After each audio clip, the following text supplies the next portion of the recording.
What's up, Dub Nation? E40 voice. And how you doing? My divine creatures. Yeah. Would love to have you here. Gui Santos. We got to talk about that real quick. Let's talk about Gui Santos, then let's talk about All-Star Weekend. So first of all, on Gui Santos getting a 3-year deal, I'm going to guess the first 2 are guaranteed. Guessing the first 2 are guaranteed, and it's a veterans minimum. Vetmin Bobby Marks talked about it today, so let's go to twitter.com. Bobby Marks 42 is his handle. And let's throw up the back screen.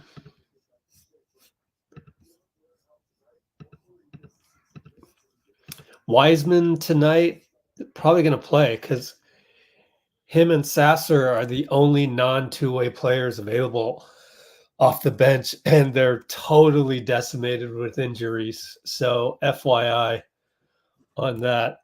And we'll talk about that 1:30 mark. Wiseman likely to play tonight due to being only one of 2 non-two-way players available. Anyway, but Santos was drafted in the 2nd round. They're allowed to use the exception. And there was that was a previous one. Shoot. Hey, there's the Warriors. Go time. Is that Klay up top? CP, Steph. Okay. Back to Twitter, Bobby Marks. Maybe there was another one. Could have sworn he tweeted something else about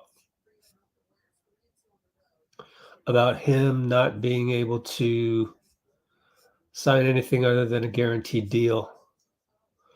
So let me do a search. Maybe it was Anthony Slater. Don't know. Gui guaranteed. Oh, Dalton Johnson. Sorry, Dalton. Credit to Dalton Johnson on that. I got to update that a little bit on my note taking.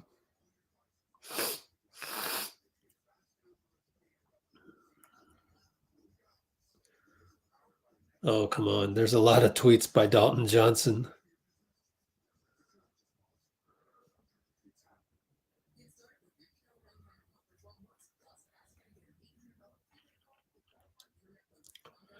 Looks like Gui Santos also, if we go to Dalton's thing, he tweeted this. He tweeted God, Dalton tweeted a lot today. The virtue of those who chase a dream is patience, God's plan. But then he deleted it. So this is deleted. I think it's because it's still yet to be finalized and approved by the NBA and all that. But sources confirm this one. Sources confirm 3-year deal. Was it? Let me see. I can find it on my cell phone. 3-year contract, had to receive a guaranteed 15-man roster spot. So put that in the notes. Excuse me. Throw that in the notes.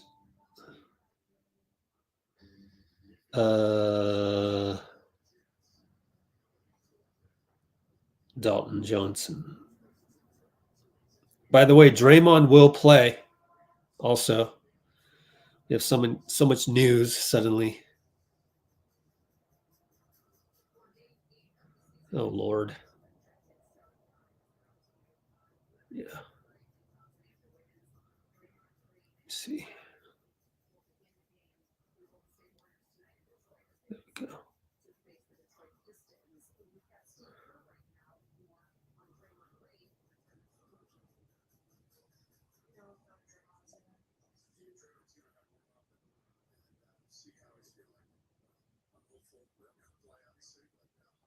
Okay.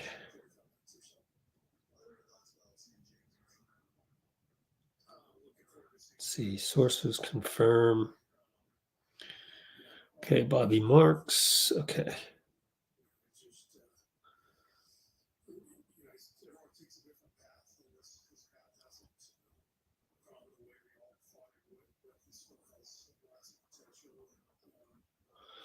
Oh, Steve's on the they're showing the pregame of Steve. So let's go to Steve real quick. Get that over with, because we're gonna start the game pretty soon. Steve pregame, Steve Kerr pregame audio. So let's throw up Steve Kerr pregame right here.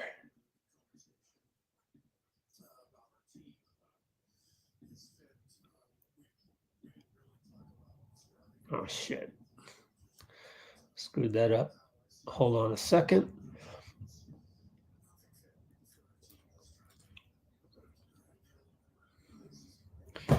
Here we go. Steve Kerr pregame. Who returns to Michigan? You know if Draymond is going to play? Draymond's going to warm up and see how he's feeling. And I'm hopeful that he'll play, obviously, but should know in the next 45 minutes or so. What are your thoughts about seeing James again tonight? Looking forward to seeing James. He's just such a great young guy. Always pulling for him. He's just, everyone takes a different path, and his path hasn't gone the way we all thought it would, but he still has lots of potential, and he's just needs to keep working and keep going. But I'm excited to see him. And I know this is a topic you've touched on multiple times before in the past, but was there ever a worry that Chris's willingness to accept a different role with this team? Chris Paul, you're talking about? No. I mean, I think right when we traded for him, he and I had a really good conversation about our team, about his fit. We didn't really talk about starting or not starting. It was more just about how I saw him. And I told him he was perfect fit for a team that's trying to get a little more organized and win games in the margins, trying to take better care of the ball, have a little more purpose in some of our possessions. There's no better guy than Chris Paul to accomplish all that, and he has delivered and then some. So we're off to a good start, and Chris is a huge part of it, and it's a joy coaching him. Okay.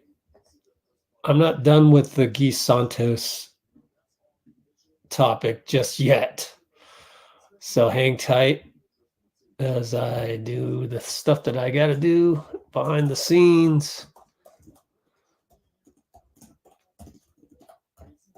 Oh dear, I can't type. Okay.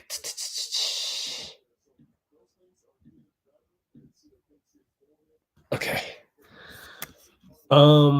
If you go look at my Twitter, I didn't really talk about this much because I wasn't sure at the time about my own source on this. So it turns out that I can rely on them, which is great news.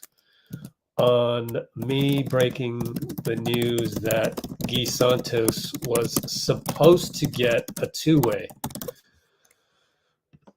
So this was way back. Can we search that? Let's see. Poor Man's Commish, which is my handle on Twitter. Gui.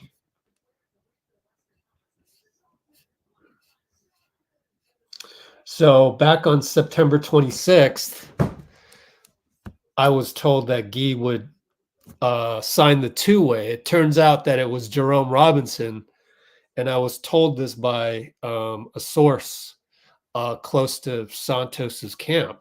So I go and tweet that, and it turns out that Jerome Robinson gets signed. So I ask him what happened, and he tells me he will get one. They told him to stay one more year like they did with Jordan Poole. It's going to happen. And then these two haters, how do I find this? Oh, I'm logged in. So anyways, there's these two haters on here that said shit about me. So you can go look. Here, I'll do this. I gotta find me a window where it's my haters. Gotta find me a window where I'm not logged in. And then today, give him the shrug. I guess somebody was right. I guess somebody actually had good sources. As it turns out, I'm not even trying.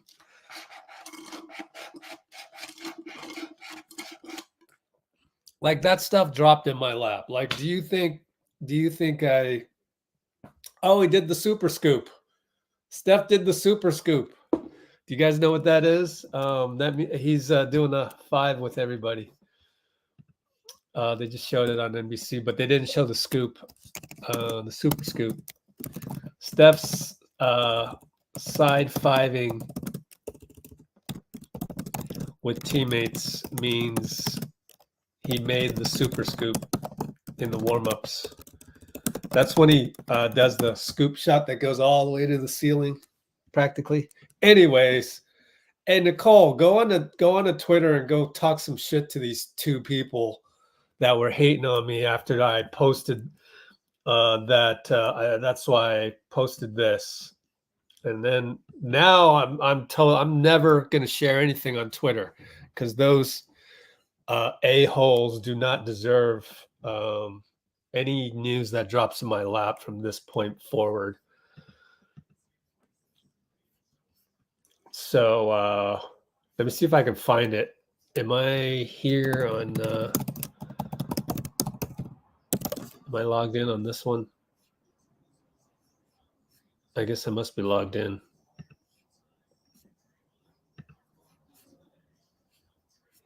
Yeah, because I blocked those two buffoons, or was it 3? No, 2. I blocked those 2 buffoons. But Nicole, you can go and talk some shit for me. I know. If you really want to know what's up with the Tim Kawakami has been doing a good job of just dealing with all those fools that think we need a big man still. Oops, I spelled it wrong. Tim Kawakami. And you can just look for one of these.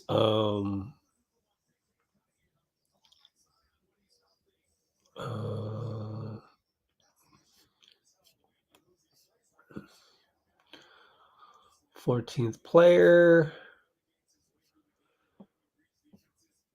I'm the only guy, only Warriors journalist that came close. I was close, but I was told a 2-way, and he got a regular contract. That counts, doesn't it count? I think that counts. But Tim Kawakami has been dealing with all the we need a big man brigade. Let's see.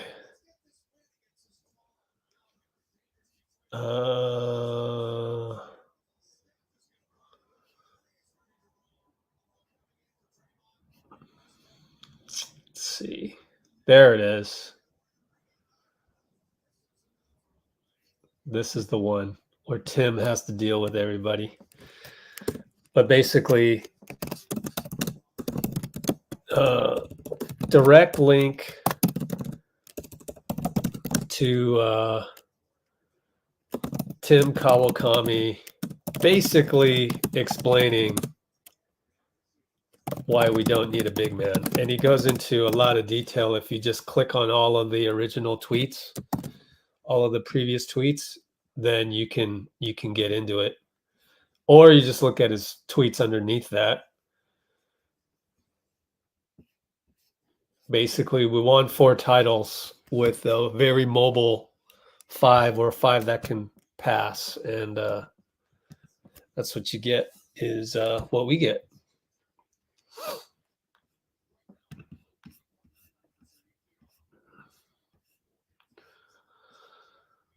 Okay. What else is going on? Okay. Let's pull up the box score. NBA.com. Warriors right here. And then, the whole Wiseman thing. At the time of the draft, he was the second best pick. He just was. We weren't going to pick LaMelo Ball. It just wasn't going to happen. You're not going to put LaMelo coming off the bench, first of all, behind Steph. That wasn't, LaMelo coming off the bench was going to be a definite, drama setup for LaMelo Ball's dad. What's his name again? LeVar Ball. So the whole Wiseman thing really just started in 2020. There were only 3 good players: Ant Edwards, Wiseman, and LaMelo. There was you don't pick someone other than those 3 in the top 3. You just don't. Draymond's mom will be shown. What do you mean?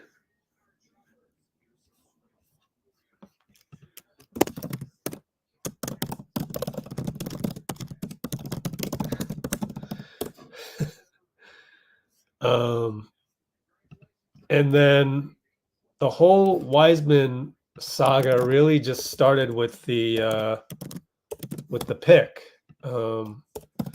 We just simply weren't going to pick LaMelo.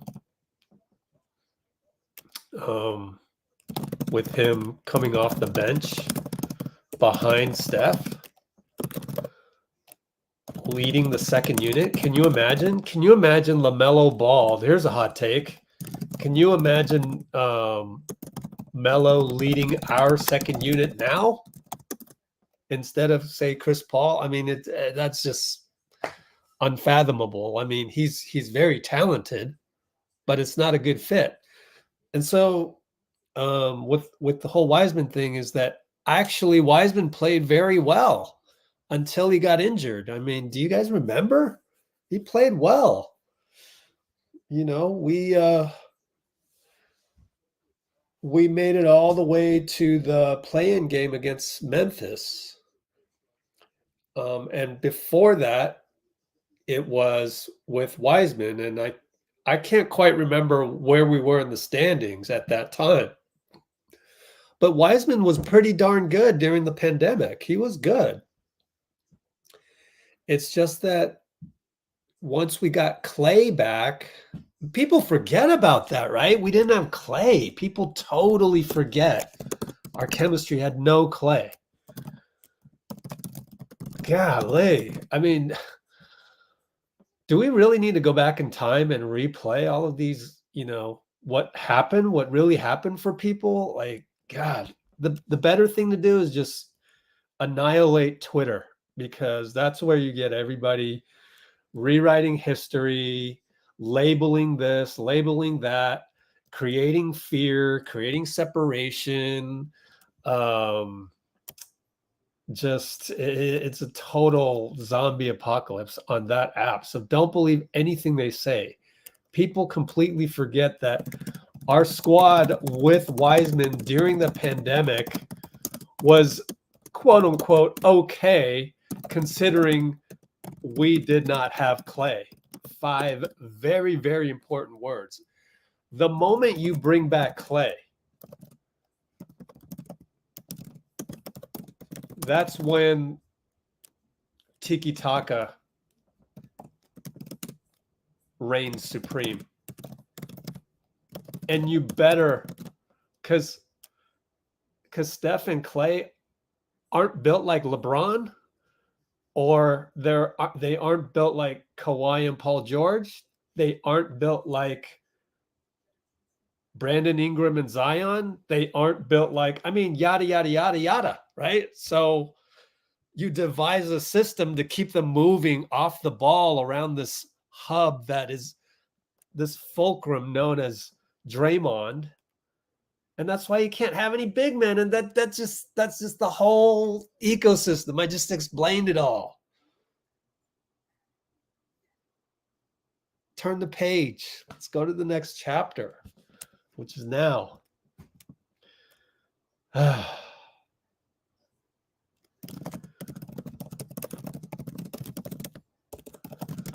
Anyways, we're about to tip off.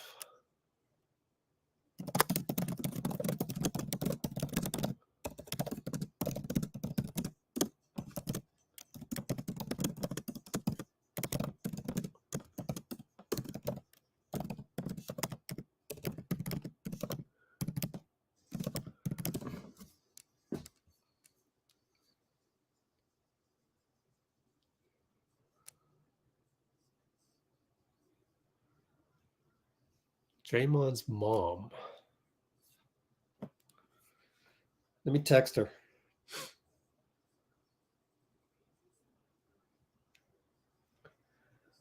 Of course she's at the game. Let me see if she can take a picture. Can you send me a selfie from LCA so I can show our YouTube live audience?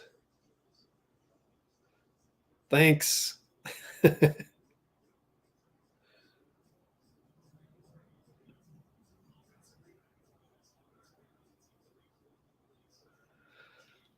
All right, Detroit won the tip. We're going. And it'll be Oscar Thompson, baller, inside bucket. He's a big boy. Big boy. Obviously, I say boy as a term of endearment, not as a racist thing.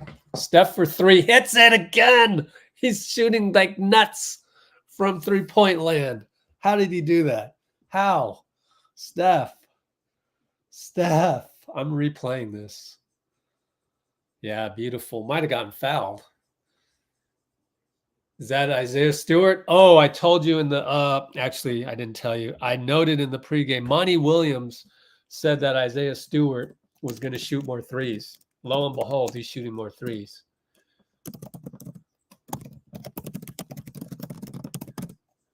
Klay Thompson, left wing miss for three.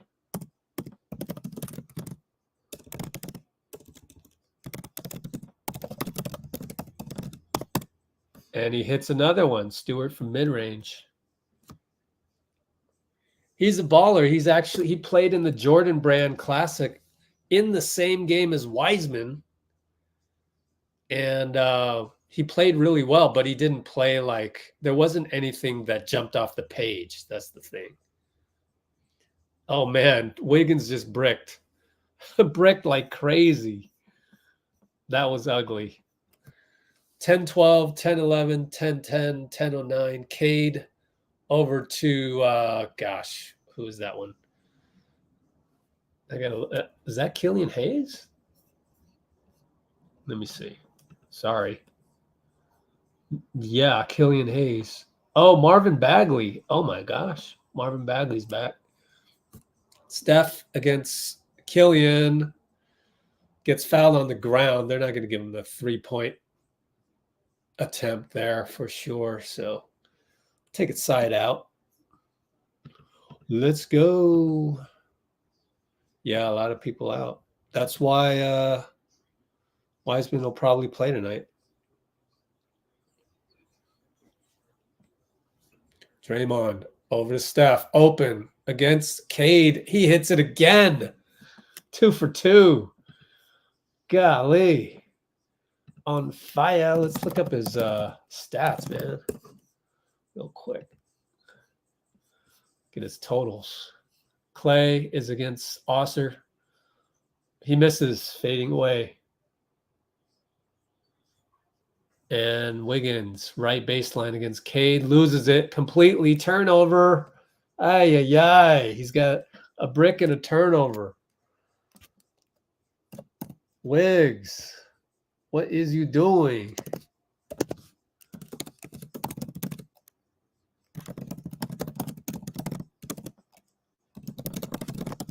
Osser attacks Klay, goes up to the corner to Killian. Killian stuck. Throws it to Bagley against Draymond. He has to shoot it up with 1 second left, and he hits it.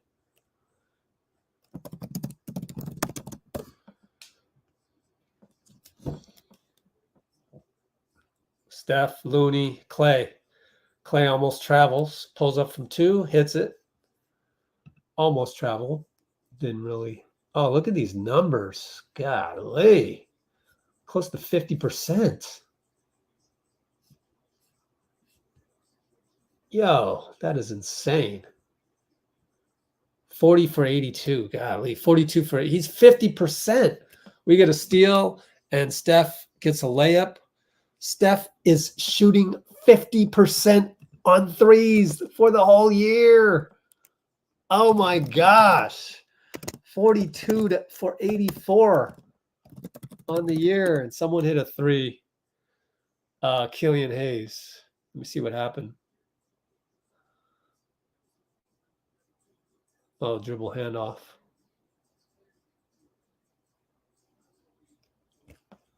I don't know why Dre had the bad body language. Klay over to Looney. Looney drops it.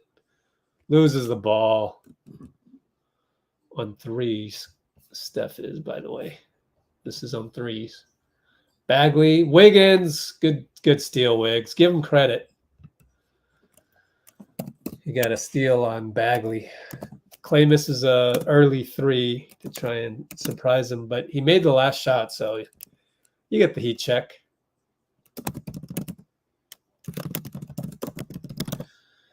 And Cade will score on the layup. Little loosey-goosey early on here, 16-10. We're down. Wiggins, Looney screen, back to Loon. Klay sets a pick for Curry curling around, and he's under 50% on threes now. Klay, after the rebound from Dre, and he takes it to the hole. Layup, lefty, good. Gotcha. On the thread of the 3, nope. Hit the floor. On the bounce. Killian against Klay, over to Isaiah Stewart again. He hits it. 3 ball. Why are we leaving Stewart open like that? I don't know. Probably taking him too lightly. We tend to do that. Steph will dribble in and miss it, but Wiggins got the tip out to Klay. Klay attacks left again. Fade away over Osser. It's good. Incredible. Faded on that one.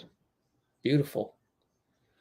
And Cade will get it to Stewart. Now Bagley inside against Looney.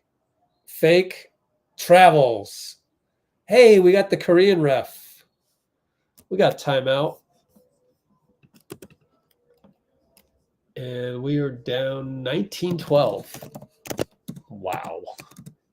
6:28. Did we take the timeout or did Monty? Let me see. Detroit, probably a mandatory. Yeah, so that 3 by Killian, Draymond hung his head on that one. That was back at the 8:01 mark. It's about 8:10 mark. Hayes 3 as Steph went under screen. Dre exasperated look. I'm just wondering if Steph did not follow the game plan on that one.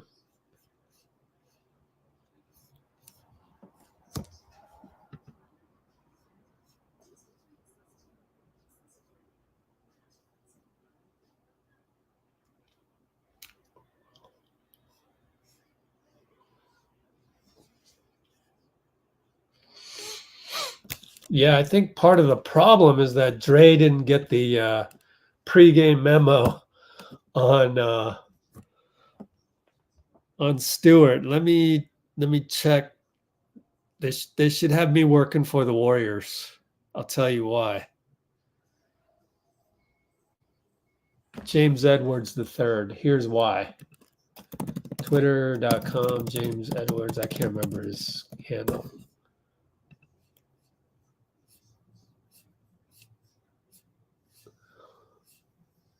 Beef Stew, by the way, is Isaiah Stewart's nickname, which is funny. Oh, he got some Warriors fans gotten into the house there early to see Steph. Right here. He's talked to Stewart about shooting more. Sure enough, he's shooting more. I would have texted that to Draymond had I have his phone number.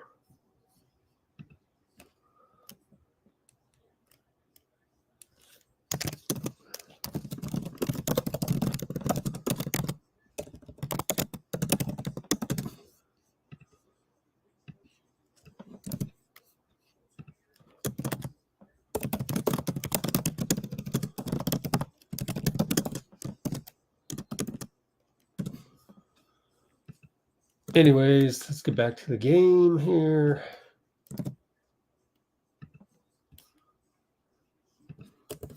Okay, Steph will bring it up. We're down 5. Actually, it's 19-14. My bad.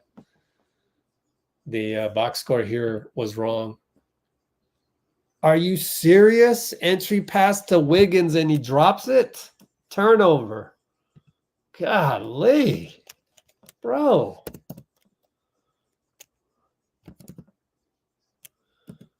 Oh, bro. Saric gets a steal over to Steph. Reverse layup good. Foul by Bagley. Fooled. Big man could not get out of the way. He's not as agile as Steph. And Steph finally, in a zone where he can use his body because he's got the strength. He can throw his body into a guy, absorb the contact.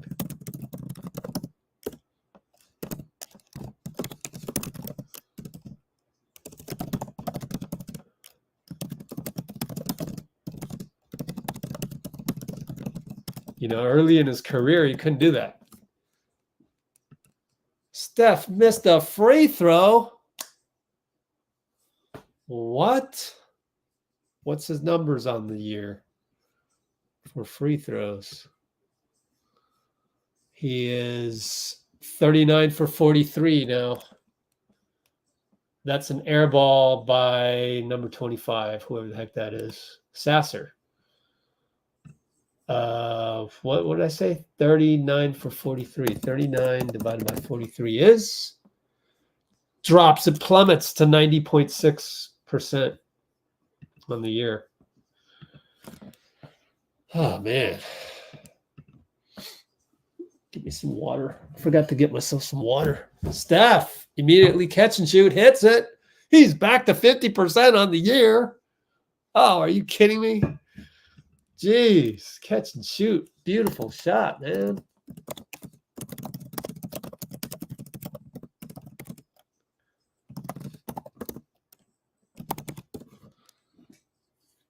I mean, he is at 50%. My fault. Oh, shoots a 3 again. He's over 50%.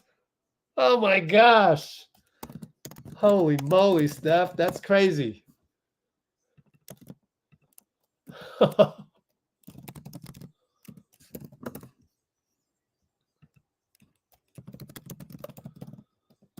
And they missed. GP2 rebound over to Steph, over to CP, right side. Pick and roll Saric. Dribbles over to Steph. Looks at the three, dribbles against Sasser, behind the back a couple times. Now at the free throw line, fade away, back rimmed it. Moody grabs the rebound. Oh, against Wiseman. That didn't look good. On Wiseman, man. I'm almost sad that happened. And then Moody gets another steal. And then GP2 is way too fast for Wiseman to catch up. And Monty Williams will call timeout. We have scored, it was 19-12 at one point, 10-0 run. GSW 22-19, Q1, 343.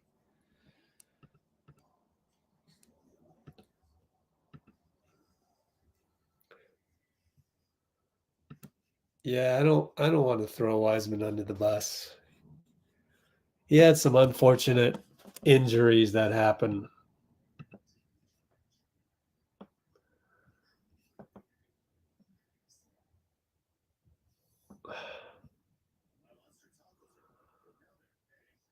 Oh, GP2 got the steal. Oops.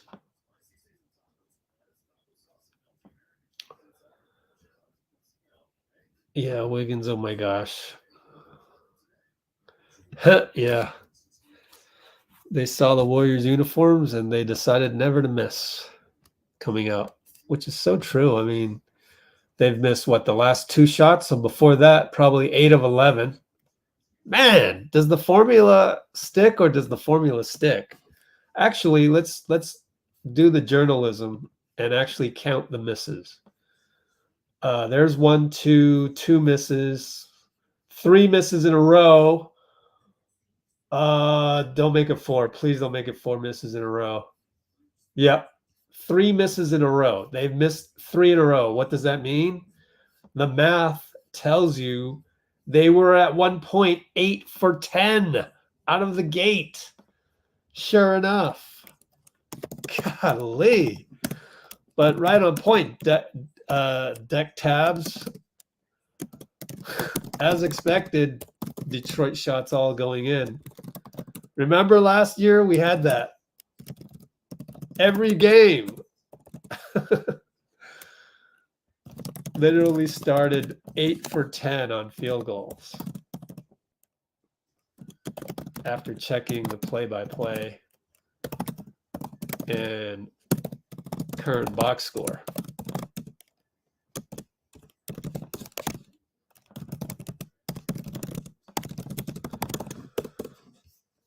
But at least we went on a 10-0 run.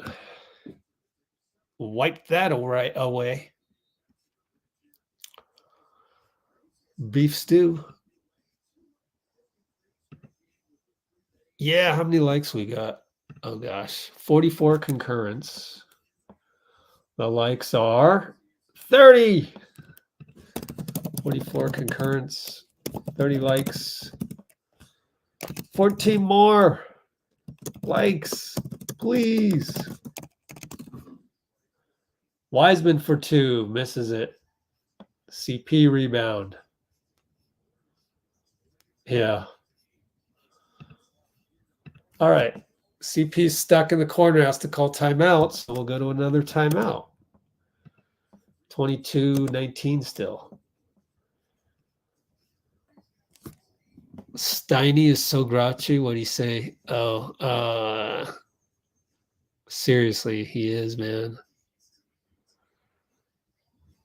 Moody.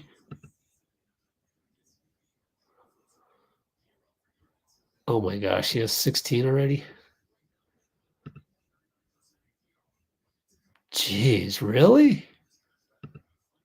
What is that? Moody? Isn't that the wrong guy to, like, I don't get it. Why would you pick on Moody? I don't even want to check. Let's not waste our energy.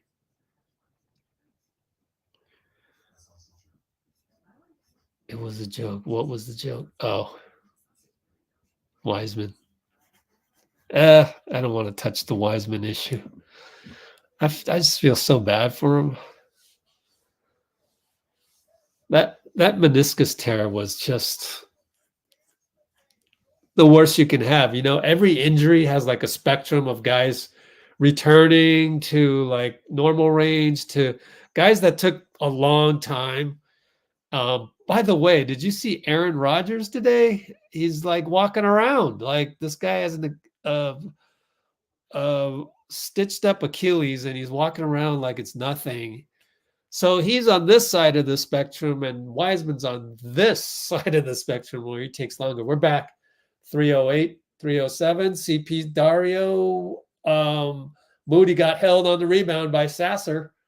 Wow, Moody, you're everywhere. He's playing well right out the gate. Too bad Saric missed. He's had a little bit of a drought.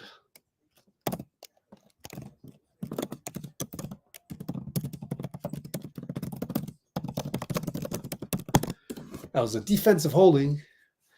CP, left wing, over to Moody, around the curl. Oh, he's going to do a push shot. Wow, I didn't know he had that, but he missed it. Okay, I like it, Mo. Didn't know he had that, but you kind of need to have that as a guard. Number 17 misses, and it's a foul. Oh, gosh, who are these guys? Jared Roden, literally never heard of him. He's number 8. And look at all these guys injured. Joe Harris, don't forget they had Joe Harris and Boyan, our main man Boyan. We love Boyan. Stanley Umude. Okay. I'm presuming that's how you pronounce that. So Umude and now I forgot this guy's name. Roden. Jared Roden. Stanley Umude, 17. Okay. CP against Sasser. We're up by 5.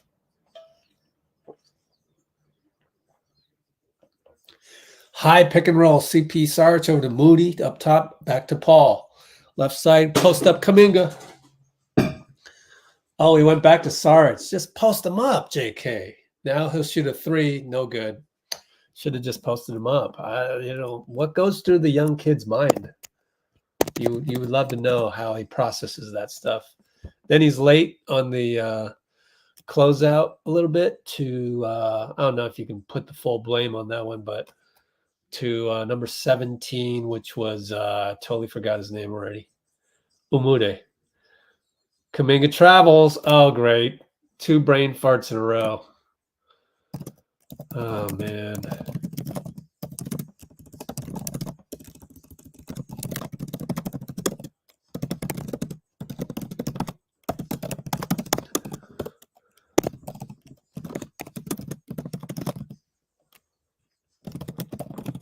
So 2 brain farts so far. It's hit or miss, isn't it? But he gets a rebound, soars for the rebound there, brings it up, right side, pick and roll CP. He's going to attack Killian. He attacks him, gets blocked. I don't mind that. That's aggressive, but why do you reach in out of frustration? I mean, it's obvious frustration.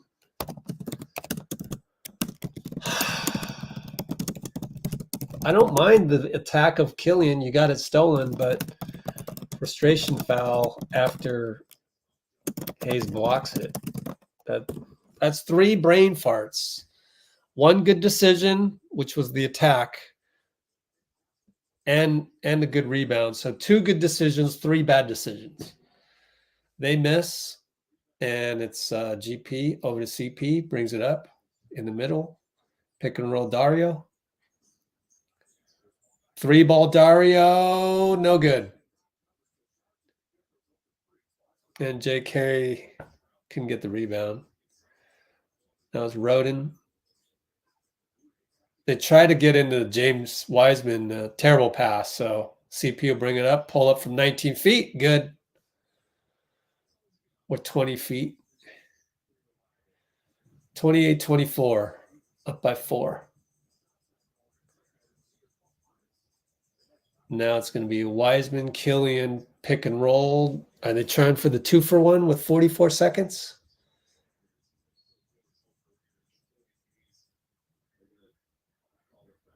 Kuminga got called for the foul. Steve is thinking that's a bad screen by Wiseman.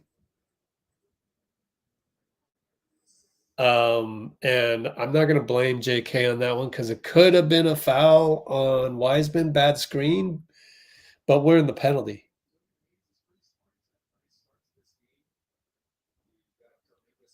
I mean, you got to call something there. I'm not going to call that a brain fart. But Kuminga has, by my count, 2 good decisions and 3 bad decisions.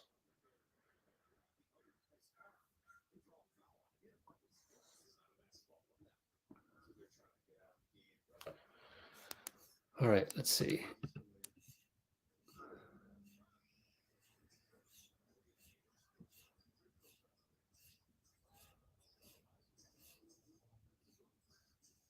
All right, we still got 44 concurrent. CP Dario with the pick and roll. CP gets the switch, throws the ball away, but gets it back thanks to Dario hustling for it. And CP ends up with a 3 ball.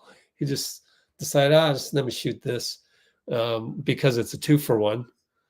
So CP's ability to get a 2-for-1 remains strong and intact.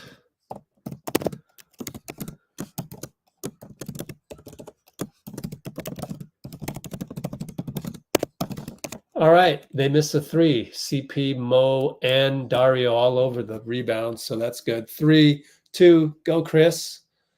Gets it to Kuminga. No good. 31-26.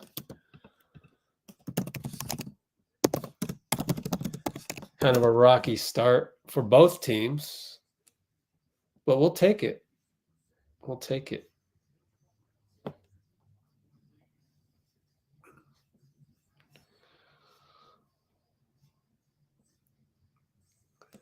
Why did they sit down Steph? I mean, it's Detroit. 8:22. That's part of the script. I think it's just part of the script.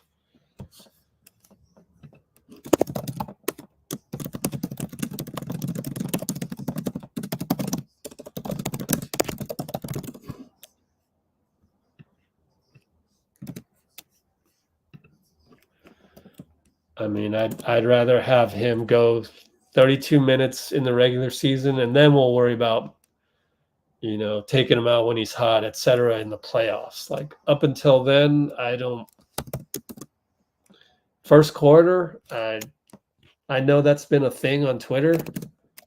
I think it's bullshit, quite frankly, because nobody complaining about it on Twitter has ever coached. You want to end up with Steph at 32 minutes played. You just do. And then you can tweak around with it if you really, really need him in the fourth quarter. But if you want to prolong his career, I recommend just sticking to the script in the first quarter. I mean, it's, again, the games are won in the margins anyways. Maybe not tonight. Maybe tonight, really, our starting 5 should probably outscore their starting 5. And the second unit should probably do way better than their second unit as well, even more so. So it should be a proverbial walk in the park, considering how injured they are and how kind of devoid of a system, devoid of a culture they are, and experience. Pistons are just, bottom 3 in the league of a team. Sorry, especially with nobody there, with a lot of guys injured.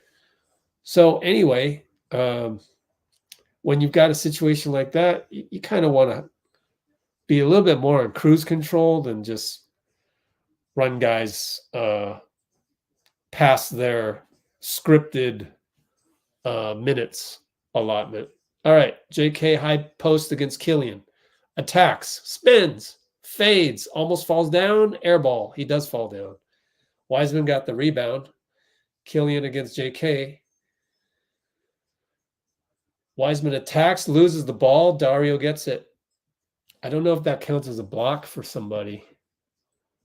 Maybe Dario?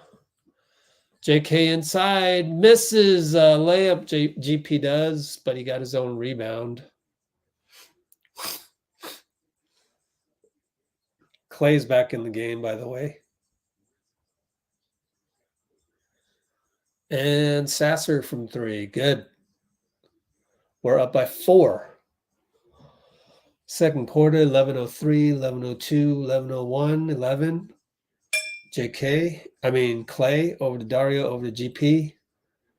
Up to JK. They hardly guard him. They forgot to guard him. He shoots a 3, no good. CP taps it to Dario inside. Back out to Klay. Short on the 3.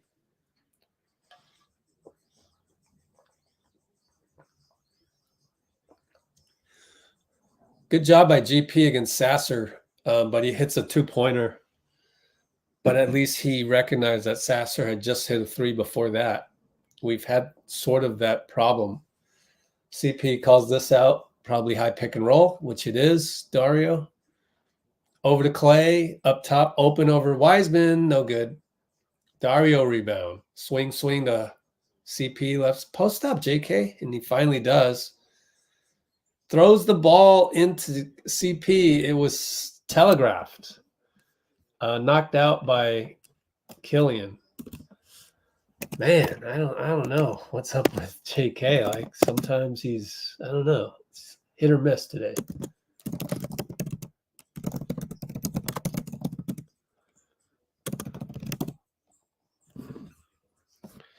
Now Dario, elbow, splash. Who got the assist there? Was it Klay? Draymond has 4 assists already?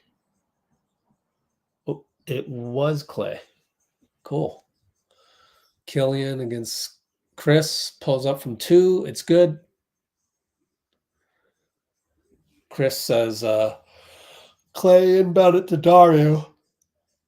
Klay will bring it up, actually, in the aqua blue Antas.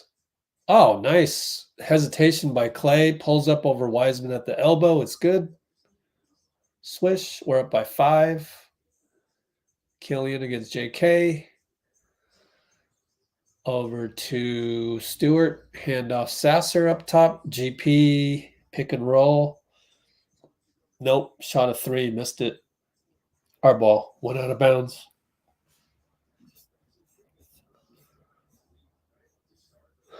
Takes time heating up. I don't know.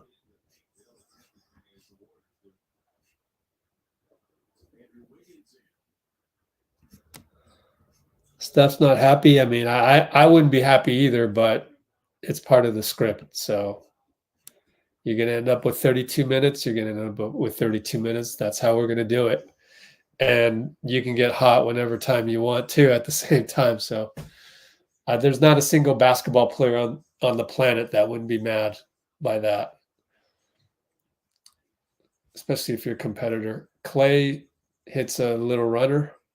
We're up by 7. Inside to Stewart. Back out to Wiseman. He attacks. No good. And it's off Wiseman. Dario is there. CP. Just good to see Wiseman playing some minutes. A little miscommunication. CP shoots a baseline open jumper and it's short. Wiseman got the rebound, and Cade against Wiggs. Wiseman has 3 rebounds. Cade, 2-pointer, dribbles around, pulls up over Wiggs, up 5. Maybe. I mean, there doesn't seem to be a lot of energy in this game. Maybe just Wiggs needs to have a Christmas game of some sort. Klay's pass was just like JK's, just threw it at a guy's leg. They didn't call kick this time, though. Ugliness. Killian gets a catch and shoot 3. Missed it, thank goodness, because we are just really low on energy right now. CP against Dario. Pick and roll. Fakes the pass back. Shoots a 2 over Wiseman. It's good. That'll spark us a little bit, I hope. Up by 7. 7:31, 7:30, 7:29. Killian against JK. It's so boring I don't have any clips to clip, whether they're good or bad. Well, there's one. Isaiah Stewart, wide open 3. Klay throws his hands up. Steve calls timeout. So that was odd.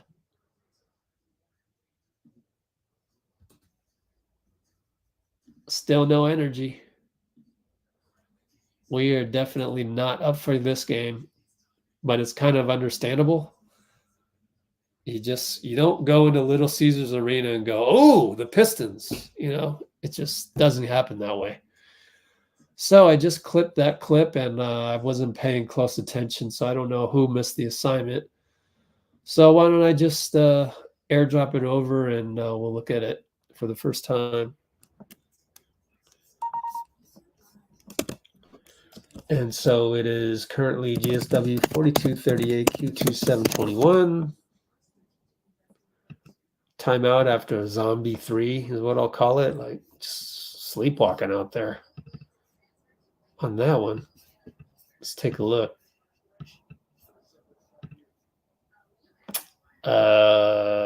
Here's stop screen. Boom. Let's see what happened here. There's Stewart. So CP, okay. Killian brings it up. Standard pick and roll with James. It goes away from it. CP is telling Klay to watch out for that guy. He drives somewhat a little too easily.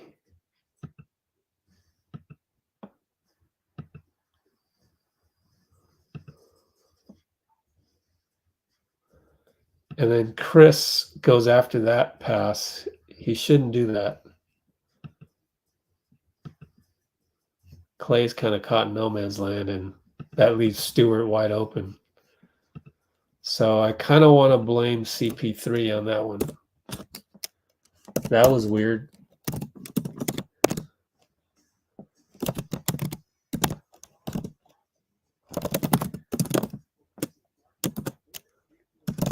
So CP is bunched with Klay for some reason.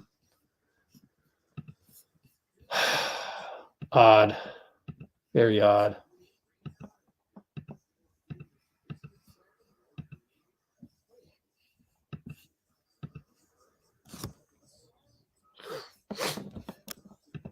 I literally just talked about why Steph wasn't on there. It's scripted again, and I'm repeating myself. Hope you can join the live chat earlier so that you don't miss out on the information. But we're targeting Steph to get 32 minutes. He's in there now. But watch, he's going to end up with 32 minutes. Watch. Hits a 3. And then when you say, oh, well, he took him out when he was hot. Well, he just hit a 3 right now. So it doesn't matter for that guy. Greatest shooter ever. So if I'm a coach and I need to manage his minutes, that's what I do. Quite honestly. I mean, I don't get the outrage.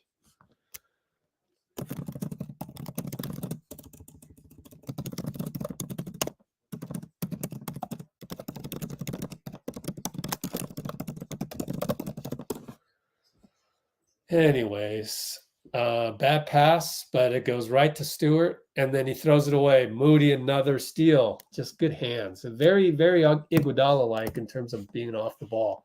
The one difference is, though, he can't cover on the ball the way Iguodala could. Wiggins misses another jumper.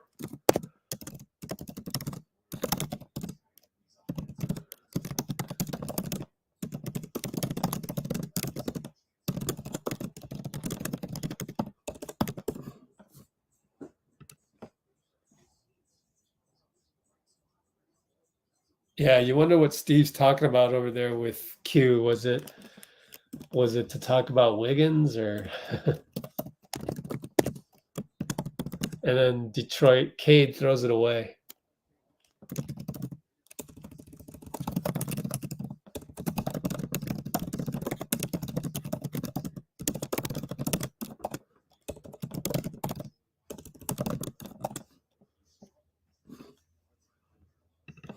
All right, Steph will bring it up.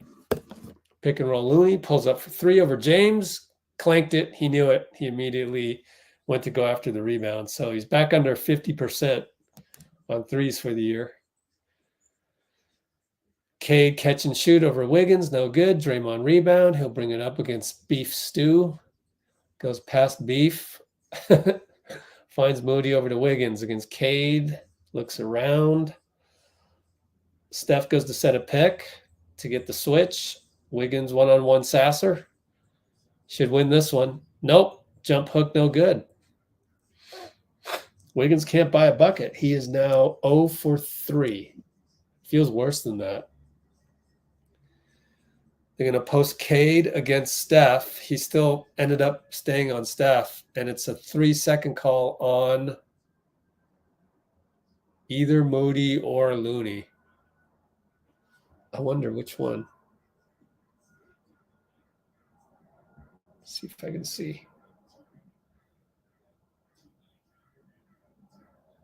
Both of them, Moody and Looney, didn't get their foot out. They're doing the old straddling the line thing, but they were standing on the line. So that'll pretty much undermine your whole strategy of straddling that line to avoid the 3-second call if you're stepping on the line.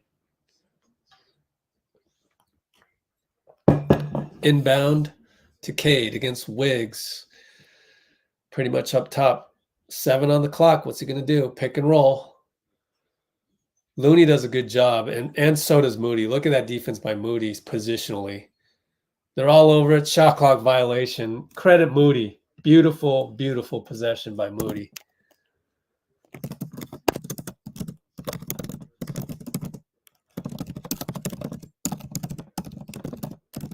He covered a lot of space there. Wow, Moody. Man, he would be Iguodala if he could just cover guys at the point of attack. That's his weakness. Steph, double step back. Oh, in and out. Cade rebound with 450, 449, 448. Cade attacks Draymond, jump hook, no good. Looney, rebound, outlet to, wow, Looney's going to bring it up. Hand off to Steph.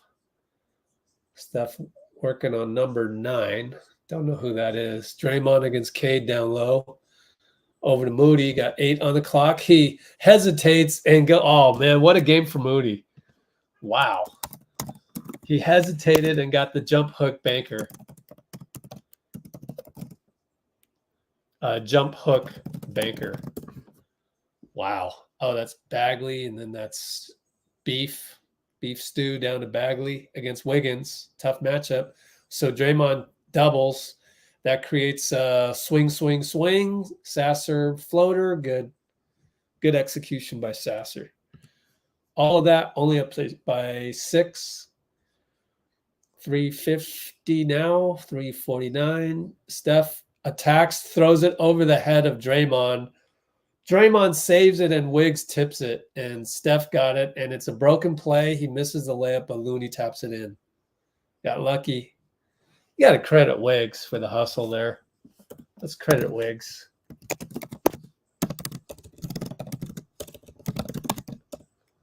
And Cade misses a layup. Draymond, 94 feet.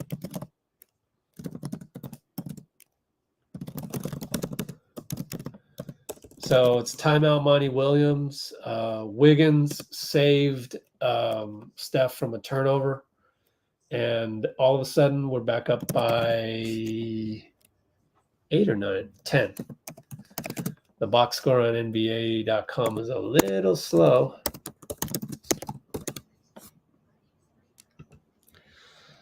Moses Moosies. 7 feet wingspan.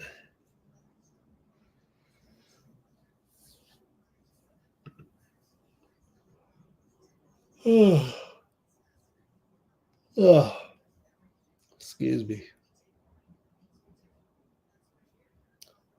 We're in man for sure. We're definitely in man. Will Looney have at least 5 rebounds? Pretty sure he'll end up with a good amount. He's 9th overall in the NBA in total rebounds, so I wouldn't worry about it. That's, top third of the NBA.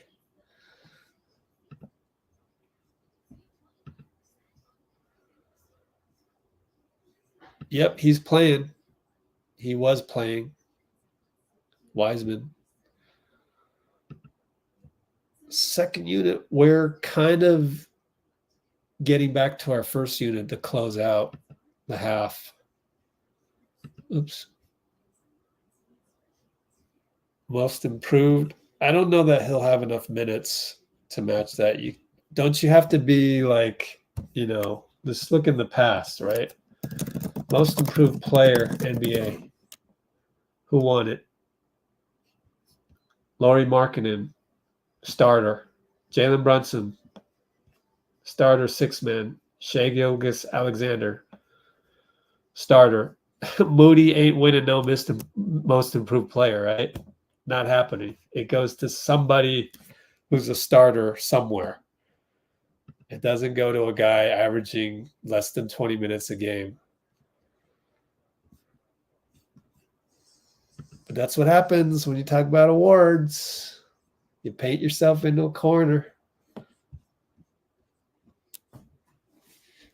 You take the joy out of the actual basketball.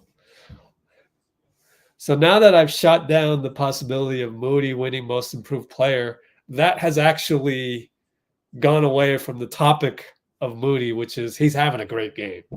Like, look at these notes. Since the 3-minute 55 mark of the first quarter, we got a technical. Was that on Monty Williams, possibly? Steph hits the free throw. Yay. Yeah, must have been a technical on somebody. So Mo had a rebound putback. Yep, it was on Monty. Had another good O-Reb attempt, fouled. Had another a push shot that I didn't know he had in his bag, but he missed it. And the list goes on. 3 more good plays. Like, one of them was a steal. All right, Cade misses over Draymond. Excellent closeout by the DPOY, former DPOY. I feel like Draymond's not going to win DPOY anymore just because of the voting. But hey, that's an award. Wiggins for 3. Hits the back rim. He's so cold, man.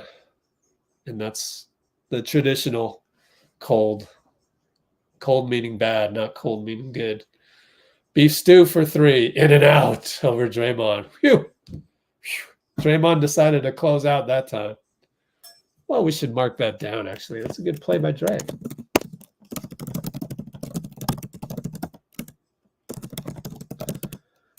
Klay Looney 2-man game. You'll love to see it.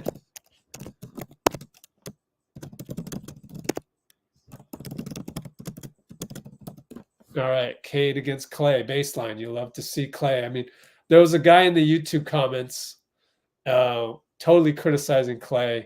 And Cade takes Klay there, but I think Looney said my bad.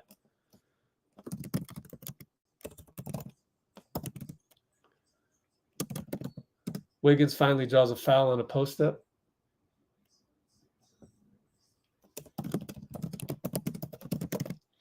So I think Looney may not have done a good job helping out on Klay there. Let me see.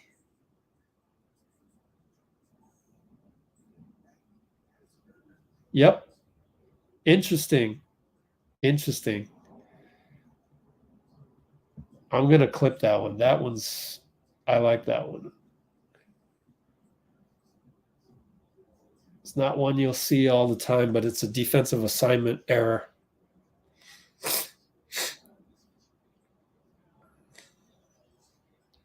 It's probably in the scouting report, and Looney screwed up. Yep, because Draymond's at the baseline. He can handle Bagley, even though it's kind of 2-on-1 on that side.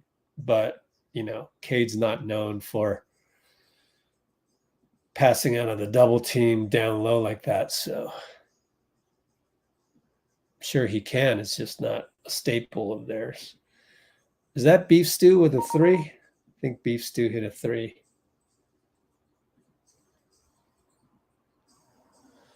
Steph around a curl, back to Dre. Dre attacks, layup no good. Oh, Looney got the rebound as Detroit couldn't handle it.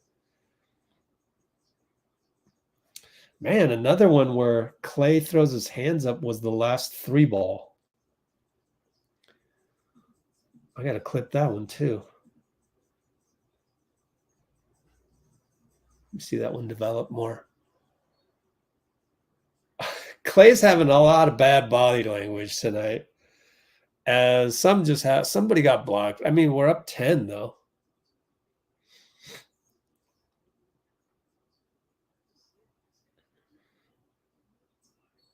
I didn't see the play develop, so I'm not quite sure what happened. Sasser for 3, Looney rebound.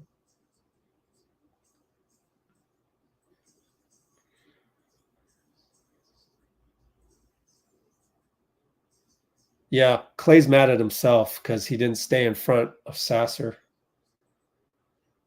And of course, I forgot to clip that. I'm an idiot. Darn it. I had it all set up too. So now I'm way behind, and we got 20 seconds left, 10 on the shot clock. Steph, Wiggs, over to Klay. Klay drives. Oh, it's passed to Looney. Goes too far. It's a turnover. Klay's a little off kilter. 4 seconds left. Osser, fouled by Looney. Not good.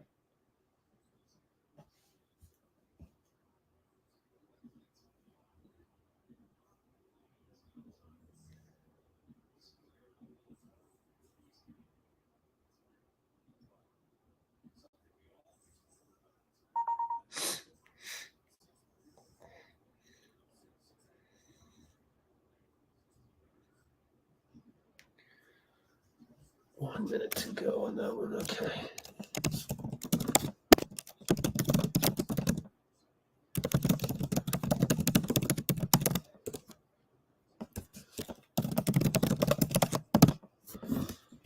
All right. Osser hits a free throw. We're up 8.9 seconds left. Steph launches. No good from, 80 feet away? We got halftime, and we got up by 8. 56-48 halftime. Is that right? Show me the score. Moses Moody is going to go to the I'll just assume that it's 56-48. He's going to put the headset on.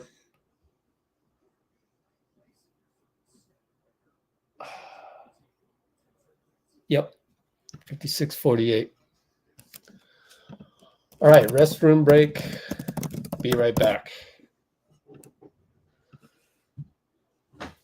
Oh, and let me airdrop the other clip of Klay screwing up on defense. Be right back, folks.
Okay, I'm back. Okay. Oh,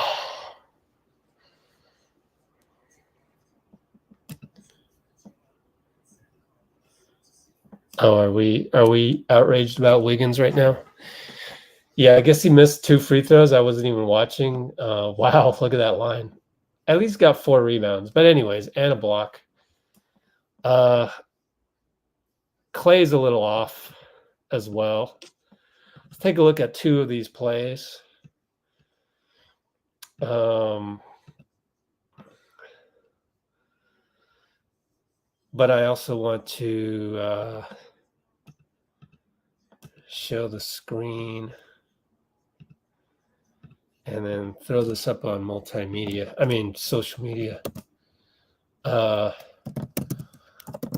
Less than stellar defense.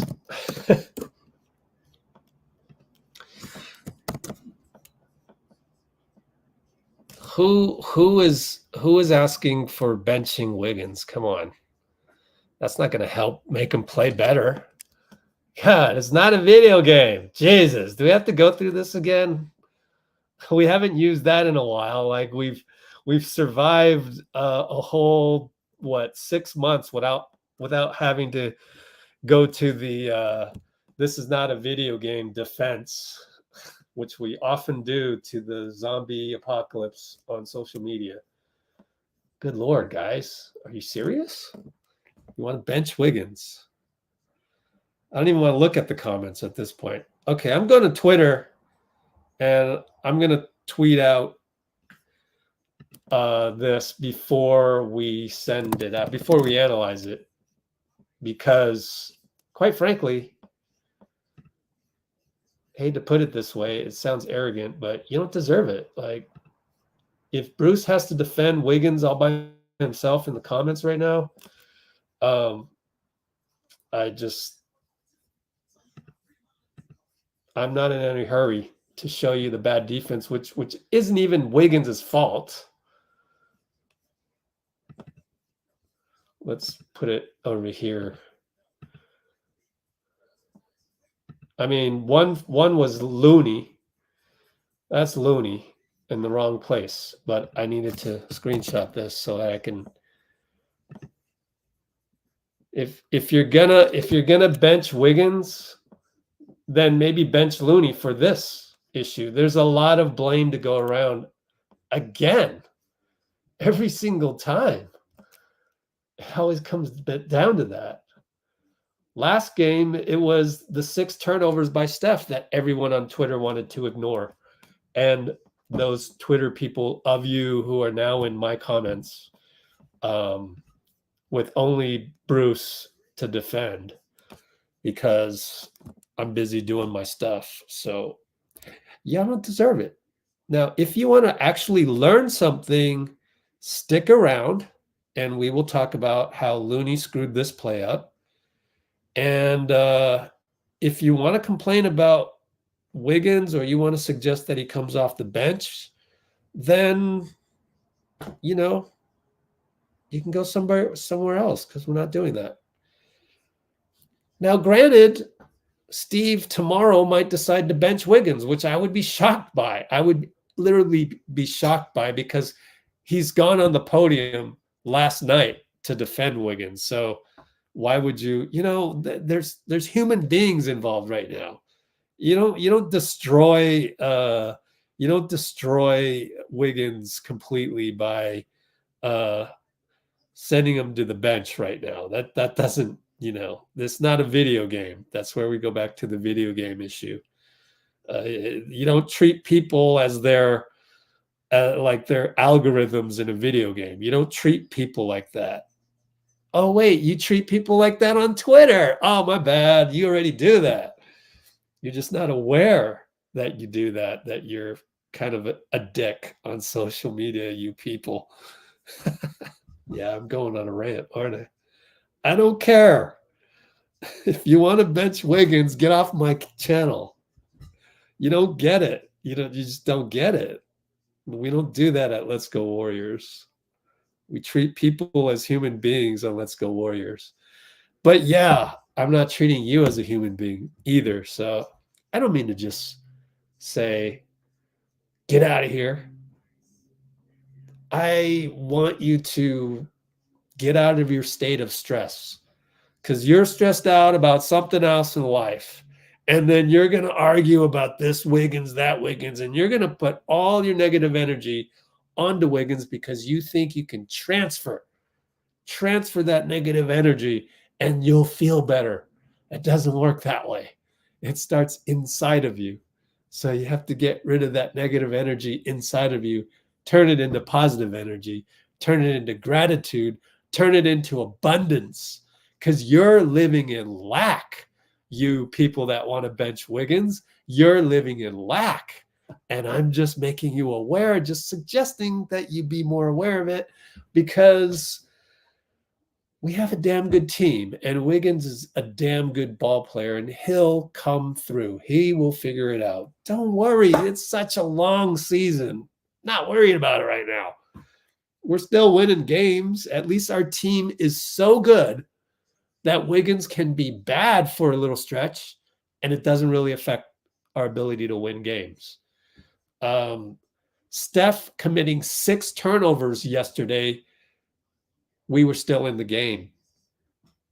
The list goes on and on and on and on. So there's a lot of people to blame for different little things. But if you're in the blame game, then you're living in lack. That's not the right way to live. You're not ever happy. Anyways. All right. About to dissect a couple miscues late in the first half on our live chat with Poor Man's Commish. All right. Let's put a little Dub Nation hashtag in there because it comes with the Warriors logo. And then I've got to do the same on Instagram, so it'll take me a moment. It'll take me a moment. You can't give up on your guys that you're supposed to be supporting. Would you do that in a marriage? Would you just say, I give up? And if you were to do that, it wasn't that one incident. It's like a million incidents all at once. And Andrew Wiggins isn't even close to a million incidents such that you would want to divorce him right now. We got to stick with our guys. We got to root for them. What happened to that? We're Let's Go Warriors. We're not Let's Bench Warriors. Man, how many times have I used that? Huh, Bruce? I've had to go to that well a few times. It's just been a while. Admittedly, haven't had to use it for quite some time, but it looks like tonight might have to. Now analyzing some miscues on defense. All right, I can finally analyze said miscues.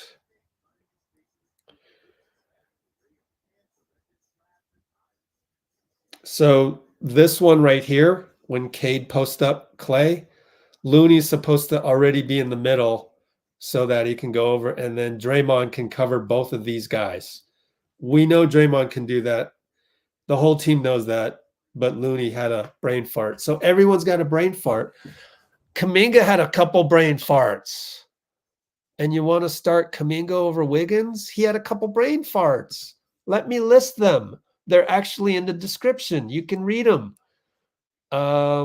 Traveling, brain fart. He attacked Killian Hayes, good choice, but then frustration foul against Hayes. That's brain fart number 2. JK, bad entry pass to CP. It hit off Killian Hayes. Kick ball side out, but it was a bad decision. Like, there was no angle for that. I would say JK's playing this much better than Wiggs. It's not by a whole lot. And so, let's look at the other one. I don't even want to read the comments at this point. The other one has Klay in complete blame. So if you're going to say Wiggins should be benched, then why aren't you saying Klay should be benched? And maybe you are, but again, there's plenty of blame to go around. We're only winning by 10 and not 15 or 20, which we should be, because of a myriad of mistakes. And here's a subtle one by Klay. Killian pick and roll. Klay's weak side. He's on Sasser. Ball goes to Sasser from, is that Cade? Yeah, from Cade. All right, one-on-one. Klay, you cannot let this guy turn the corner. You're one-on-one. What happens? Gets turned the corner. Shockingly. Here it is. Up. Bye-bye. I turned the corner on you. What? That should never happen. And so now you've got a pressure in the paint, and he's got choices. He can always threat to go to Isaiah, but he goes up, scores. That was Klay's fault. And even Klay can't believe he let the most basic play go. We started the third quarter. Look at him. He's mad at himself. Plenty of blame to go around. Bench everybody. That's why Tim Kawakami always ends up, fire me. Just fire me. Or bench everybody. It's just like, what do you want me to do? Like, everyone's making mistakes. Stop it. All these dumb comments. Stop it. Klay around the curl. Over to Looney. Doesn't have space. Finds Klay. Elbow short. Should have been automatic, but he missed it. 11:41, 11:40, 11:39. We just started the third quarter. Killian and Steph. High pick Bagley. Steph. Not that good of a pick by Bagley, quite frankly. Cade gets the ball, 8-7. Gosh, the Detroit offense is really AAU-ish. And he makes me shut up because Cade splashes a 3.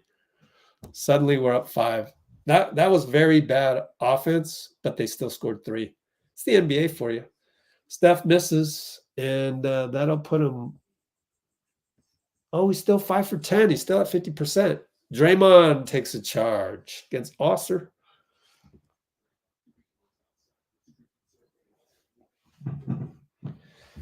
Let me get my, oh, shoot. Whole desk almost collapsed. My fault. If that ever happens, FYI, you'll see it. You'll see me disappear because I got the virtual background. Anyways, Draymond up top loses the ball. Run out, dunk. Timeout, Steve. Golly. That's Draymond. Bench Draymond. We're just a little out of focus because we're at Little Caesars Arena and it's very hard to get up for these games. Because not only is Detroit missing a ton of players, even if they had everybody, it'd be hard to concentrate on this one. So 10:50 to go.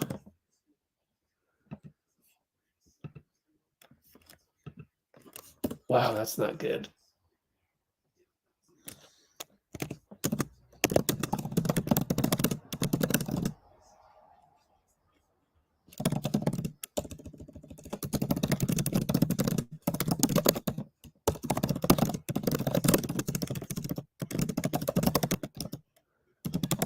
Okay.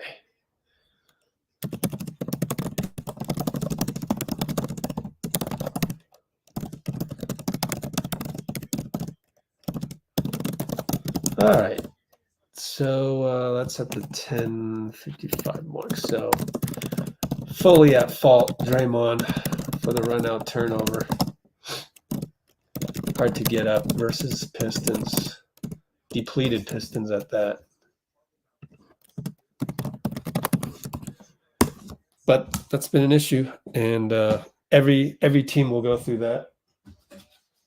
Boston Celtics are going to go through that. Everybody will go through that. You just don't know it because you don't follow them on a day-to-day basis.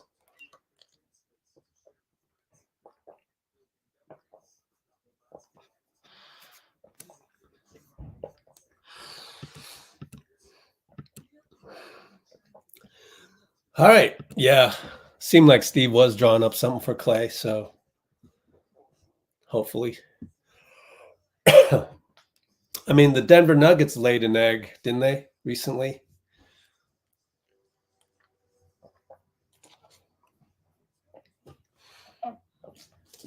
Yeah. Good point, Percy. And these days, you can't do that because it's a different era, and I just feel like it's deeper psychological issues. Plus, you got social media to make everything worse. So back in the day, you know, Pat Riley could just do that and face no consequences. But also, nowadays, there can be enough pushback. You can't do that. Steph will attack, gets it blocked. It was sort of a half-hearted effort.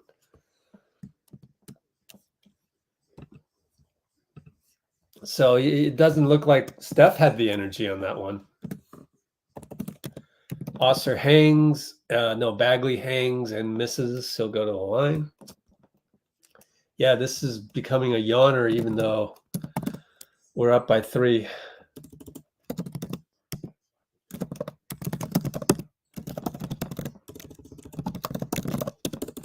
Lots of times my dad will go, bench the whole starters. I mean, in theory, yeah, but then you're playing that video game again. And just these days, it's more than ever the human element where you can't mess around with their minds like that. And besides, it only takes an instant for them to snap back into reality.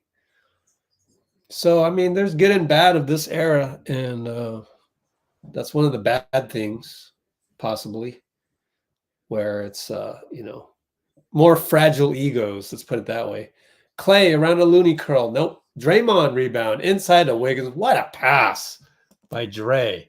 How do you execute that within 7 feet of each other? What a pass, man. Exquisite pass inside O-Reb to Wiggs. Beef Stewart, too much beef. And Draymond does a good job of avoiding the step over. He kind of shifted his body. Not that Isaiah wanted to step over him, but it was just kind of a natural. No. He was gonna, yeah. It was a dangerous step. He wasn't looking. He was arguing with the ref. So Draymond just protecting both people. Klay around a loony curl. Looney loses it. How many turnovers on Looney? 2 of them. He's had 2 of those. So he's to blame twice for those. Oh, Osser Thompson put back dunk on the banker that went too hard by Bagley. So we're only up 1. We got to wake up pretty soon because second unit's going to come in. Starters, you don't have all day to figure this out, to get some energy.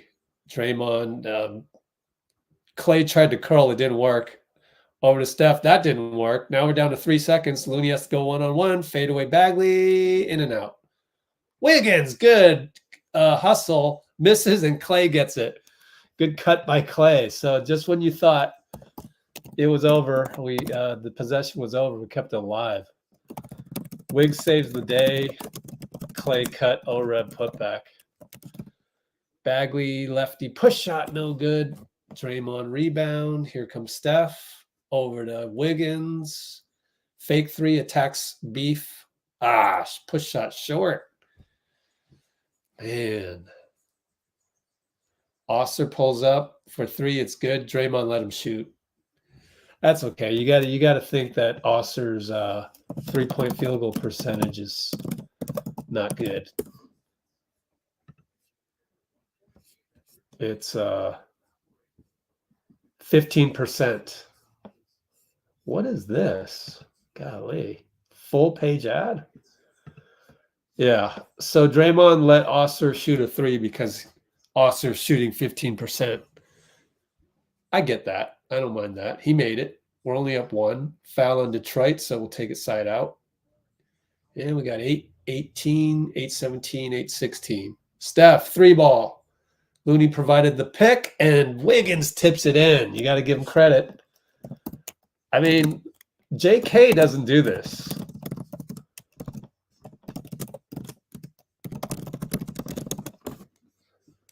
The more JK can do that, then JK can take a spot. But he's not doing that, and Wiggs is. Anyways, they get a three. Looney looking for Wiggs. Nope. Now you got to post up Dre with 12 on the shot clock. Over to Steph. Good cross court. Splash. Draymond with the timing. That's just two guys on a string. ESP. And Beef Stew misses a three. What's Beef Stew's percentage this year? Isaiah Stewart. Oop, Stewart. 43%. Hey, we scored inside as they did a replay of the splash, so I don't know how they scored it. Cade tries to go downhill, and he'll be fouled by Draymond. We're up 5. Cade will go to the line. Draymond has one foul. It hasn't appeared yet.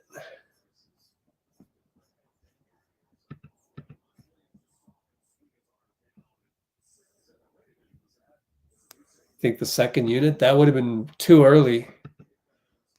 Just let him go and just do this. Do the script. It's Detroit. It's not like we're not playing the Lakers. Like, you know, the solution is play better. Against Detroit, the solution should always be play better. It shouldn't be replace this guy, replace that guy, replace that guy. Right? It's not a video game. Like, this human element, obviously our energy's low. It's just like, guys, just pick it up. If you're in a timeout and you're on the bench, sure, you drop a play for Klay, but the most important thing is to go, guys, let's go. Let's pretend these are the 89 Pistons or whatever. Wiggins airball. Draymond tips it to Klay. Klay right back to Draymond. Way to not be selfish, Klay. He just did the right thing.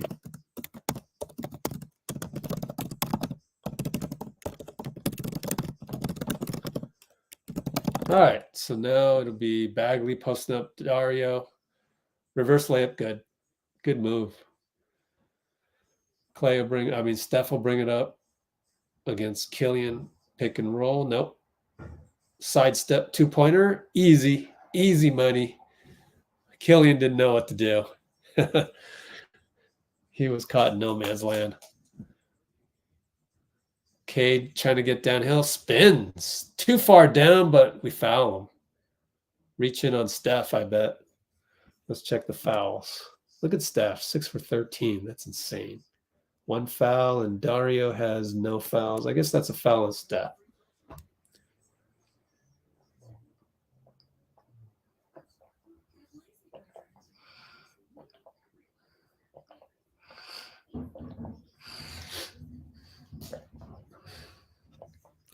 What's up, Ben? Oh,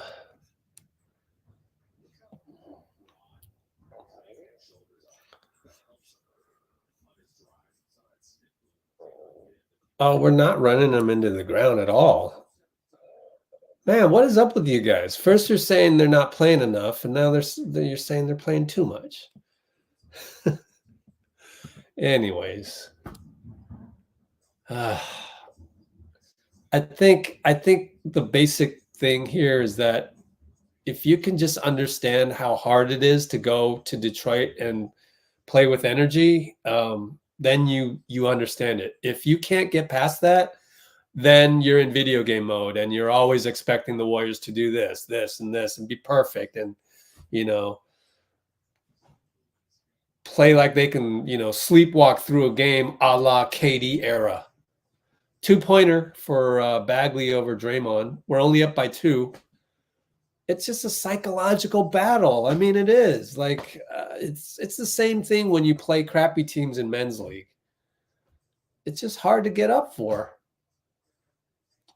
I'm not outraged by this at all. These are one of the toughest things to coach for, quite frankly. Dario misses a 3.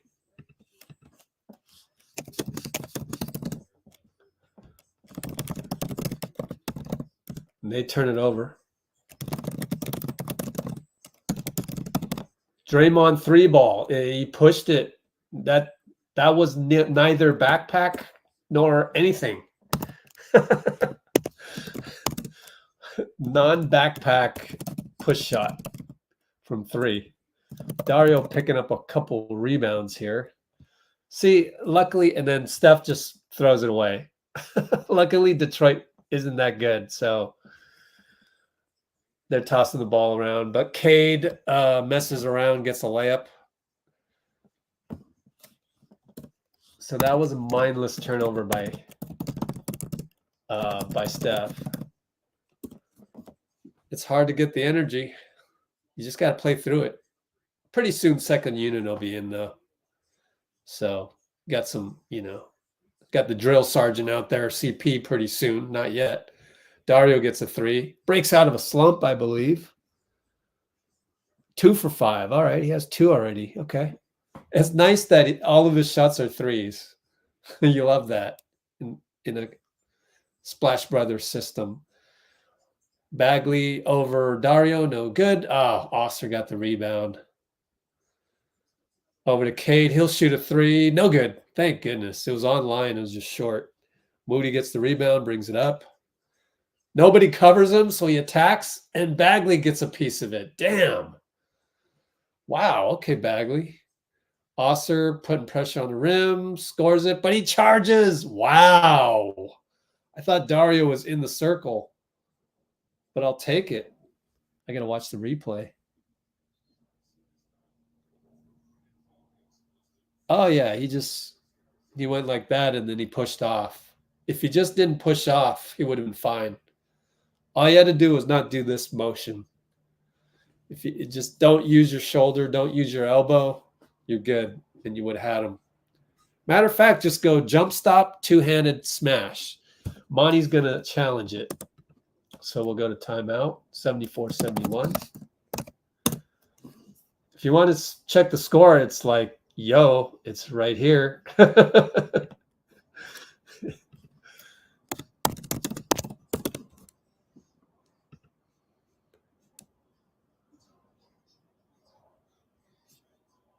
All right.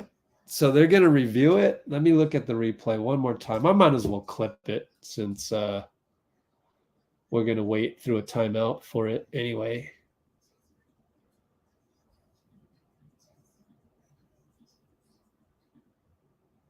Okay, we'll see it real time.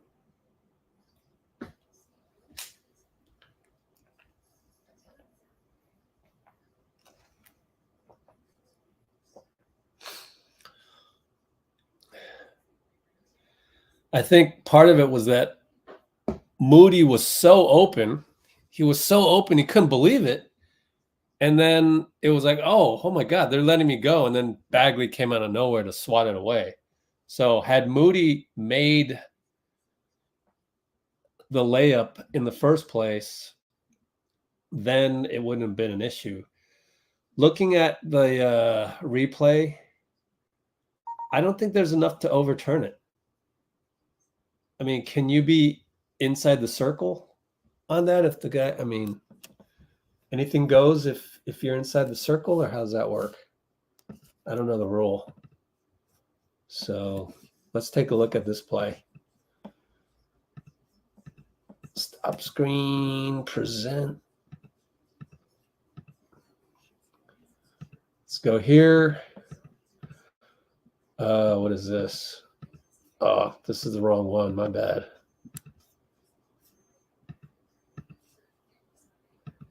I don't know, 459. No, that's not it. I airdropped the wrong one. My fault. Damn. Now we're going to run out of time. I don't think there's enough to overturn it.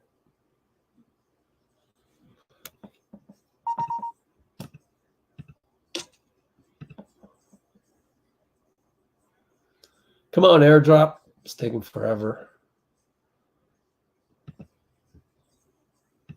There we go.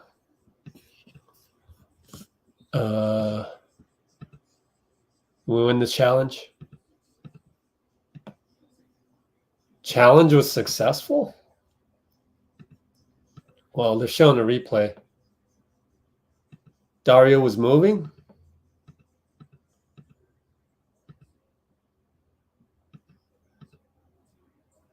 Count the basket. No, open. You couldn't believe it. Oops. You can hear me on that one.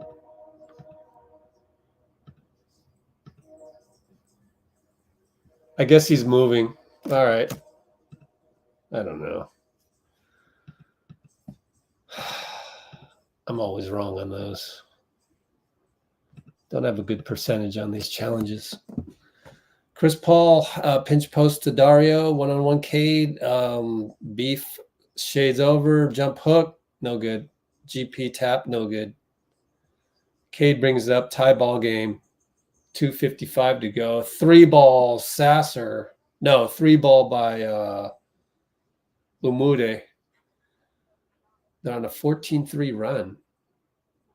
And what did we not throw the ball in correctly, which we've done 2 or 3 times this season.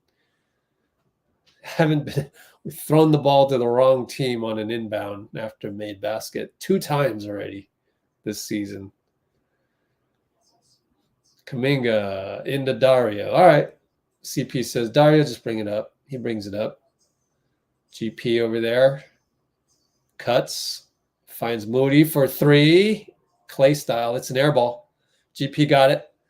CP fakes a reload. Over to JK. Nope. Back up to Moody. There's your reload. Hits the rim 2 or 3 times. No good. Man. Osser brings it up. Over to Sasser against JK. Crosses JK. Finds Umude for 3. He's hot. Damn it. Over GP as well. So we're down 6. Suddenly like that, we're down 6. CP, Dario, pick and roll. Over to Moody. Over to GP, over to Dario. Post up. 1-on-1. Charges. They're going to call a block and 1. And I think it's almost the exact same play as what happened to Dario before that. So good aggression by Dario. And you kind of got to do that. I think he's in the restricted area, so maybe that's why it's not a charge.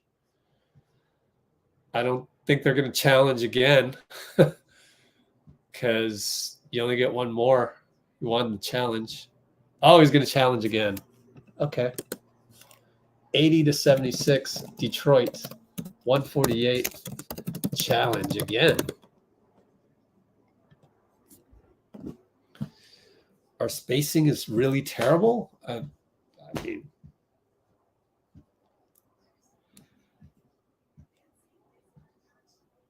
I don't know. It doesn't feel like I think it's an energy issue. It's go get the ball, go get a rebound, go stop a guy. I don't think it's a spacing issue. We're just running standard pick and roll.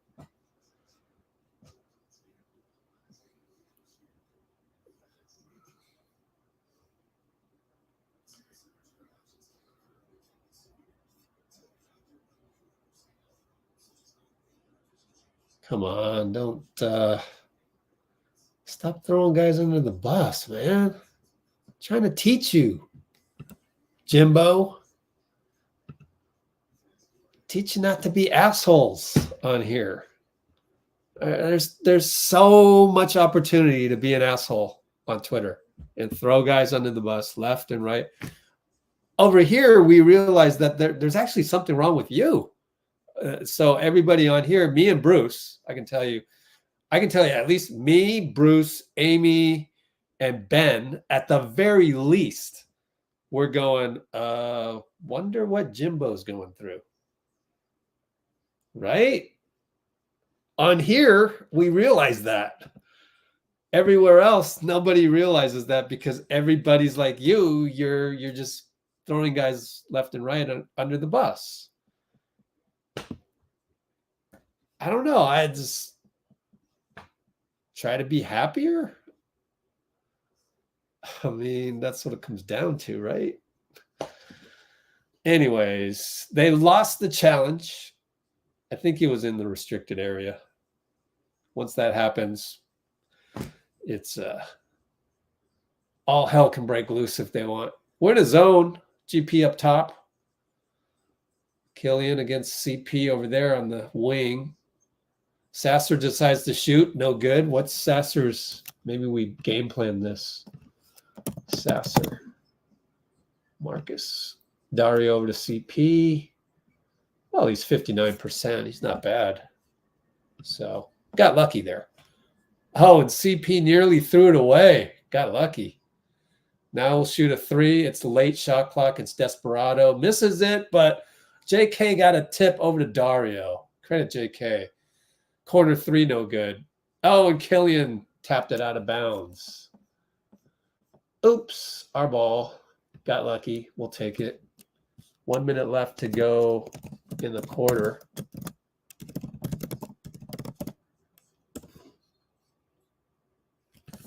What's JK's percentage today? Doesn't feel like he's making. He's 0 for 6.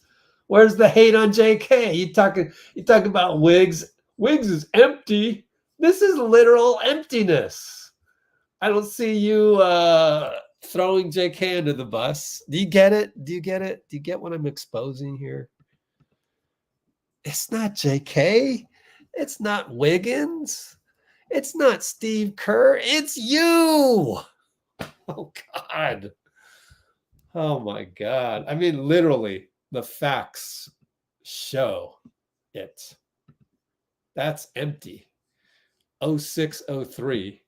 But did I throw Jay? I'm not throwing him under the bus. I'm just saying, if you're going to blame Wiggs, then you better blame Looney for the 2 turnovers and the 1 missed defensive assignment, which I showed. You better blame Klay. You better blame Steph for that errant pass. You better blame, everyone's to blame. But then if everyone's to blame, then that's negative too. So no one's to blame. This is all just part of the process. We're down 2. We're in zone. They swing it around and Moody gets another steal. Passes it up to GP dunk. See? Meanwhile, you were caught up all in your negativity.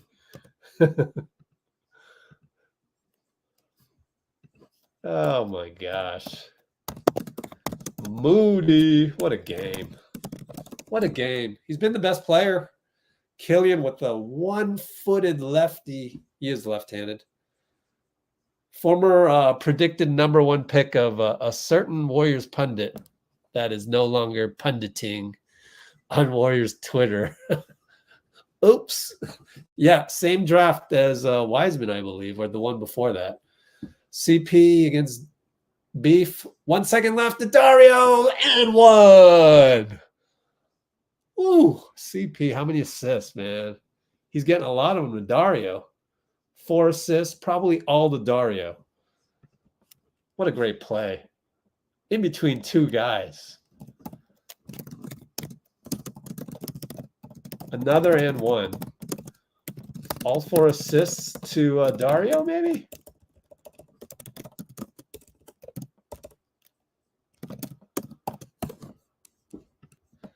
.6 left. Oh, wouldn't it be funny if it was 0.2? Anyways, hits the free throw, and we're up 80. We have no business being up, but we're up. 83-82, end of Q3. Sarich. Moody. I do think there's an element of bandwagoning.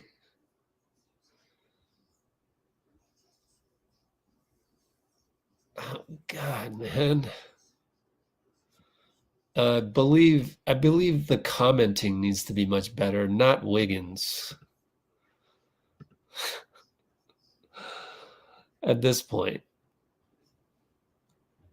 Wiggins, I'll take Wiggins as 2 for 9 over your throw him under the bus comment any day. I'd rather have 2 instances of joy plus the 6 rebounds, 3 offensive. I would rather have 8 instances of joy versus your overall instance of negativity on him. I will take what I said I would take, that.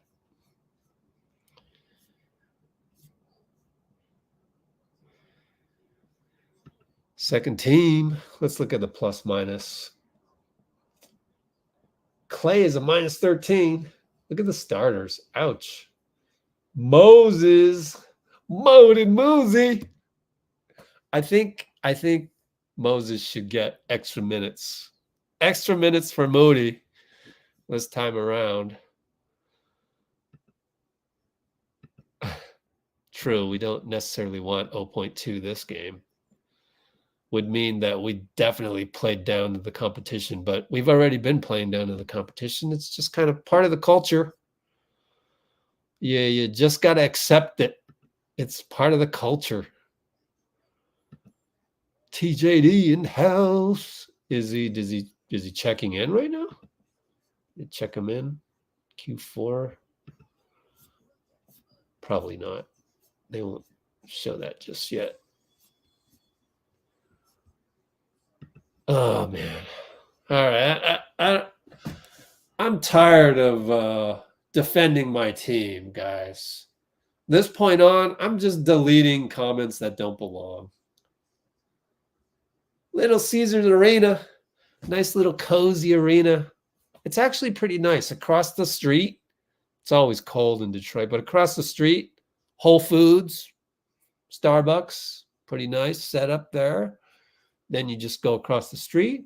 Yeah, not bad. Of course, you do need to have a car because they don't have a subway that goes from the airport. It sucks. Unless, you have the money for an Uber. We're still in 3-2 zone. Same unit. Out of this whole unit, JK is playing the worst, but he's not playing that bad. 3-ball Killian.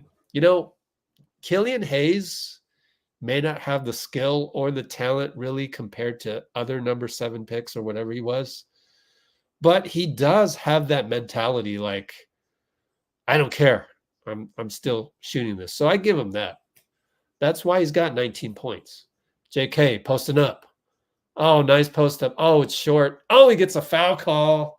Yeah, man, the athleticism of JK, man. Like he just draws whistles. It's beautiful.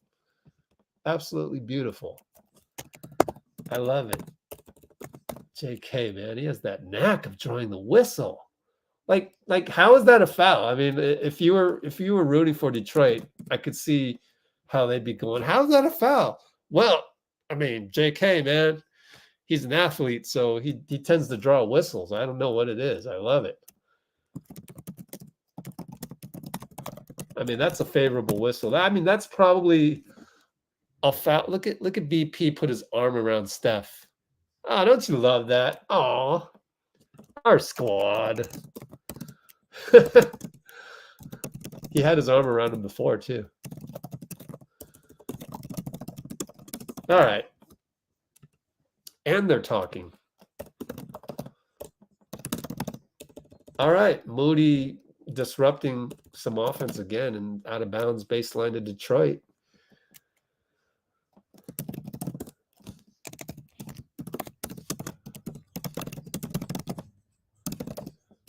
All right. Killian, baseline, Moody. I'm very confident in Moody right now. Killian gets it over to Sasser. Over to Umude. Damn it, he hit another one. Now we go to JK. Putting pressure on the rim. Oh, just go up with it, bro. All right, we'll set up. CP sets up JK again. Spins. Gets it to Dario. Extra pass CP. 3-ball. Good. Okay. Good choice, JK. I thought that he should have just gone up with it. Passes up two attempts.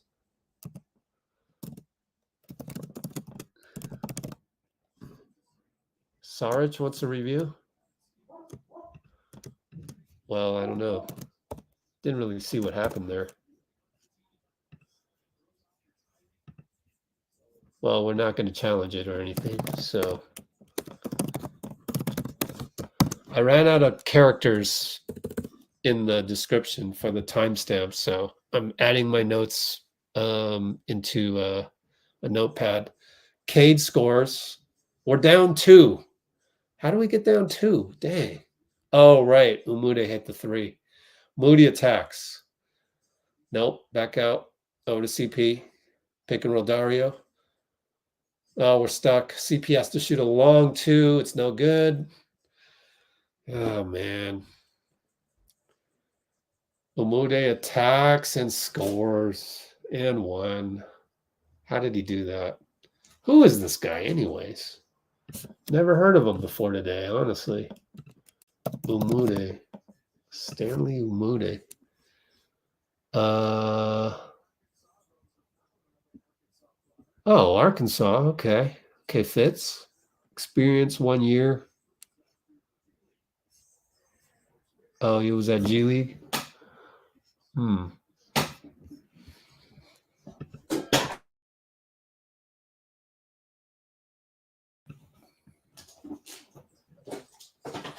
Hold up, people. Hold up. Gotta get my water. All right. We got 934, 933, 932. Moody right side. Post up JK. Yeah. He's against Cade. Baseline. Take him. He takes him.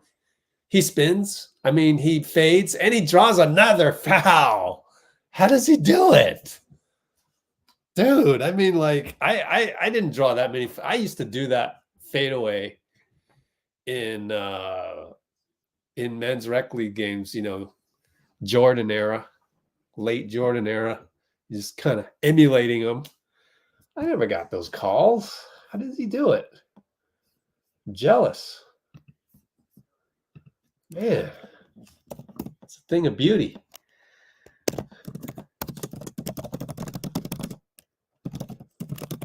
How do you draw a foul on a fadeaway? I just think he can hang for the extra half second. I think that's what it is. That's my theory.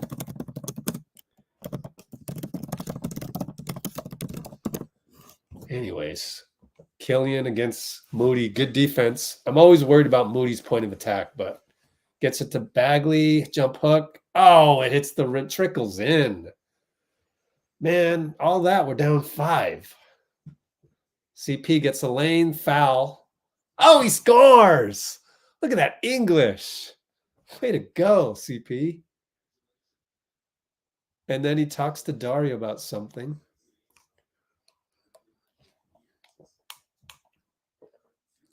That's amazing English.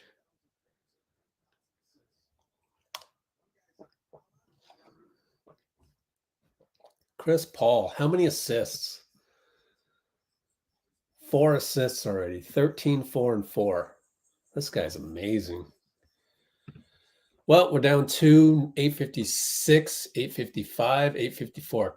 Hold the fort up, guys. Oh, nice deflection by JK, bothering Cade. Late shot clock, 5, 4. Oh boy. Oh, he faked him out. CP gathers everybody. Wonder what he wants to talk about.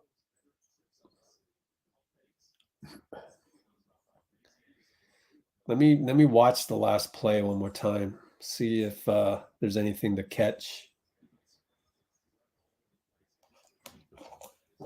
Actually, I should clip it, and oh man, I spilled my water.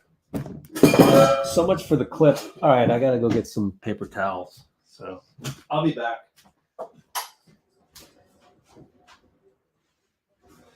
Good thing it's hardwood floors, and we call timeout, so I got lucky. I'm one of those clumsy dudes. Anything that can go wrong will go wrong.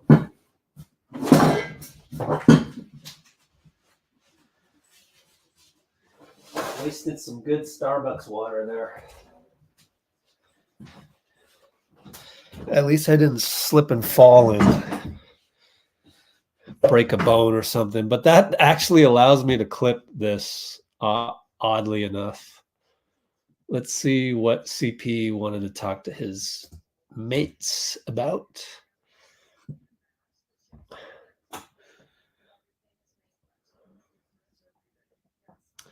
I'm looking at the previous play.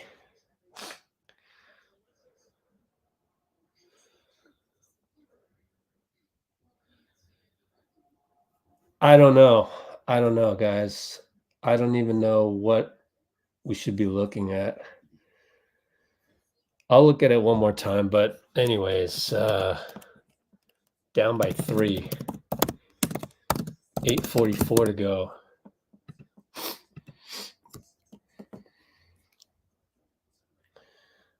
Let me see.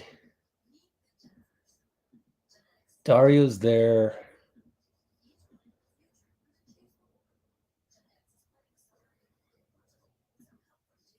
I have no idea. It wasn't anything egregious. I wish I could come up with something. I pride myself in trying to figure out what guys are thinking. I don't know. Maybe he's just telling them to not foul. I think that's the second team foul. Not sure.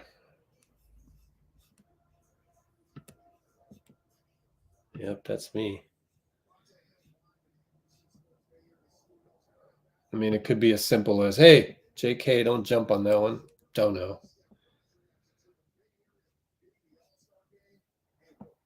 Yep. Shows love. What's up, Kai? Got some new names on here, which is pretty cool. Oh my gosh, Jamal Murray's out? Wow. Uh-oh.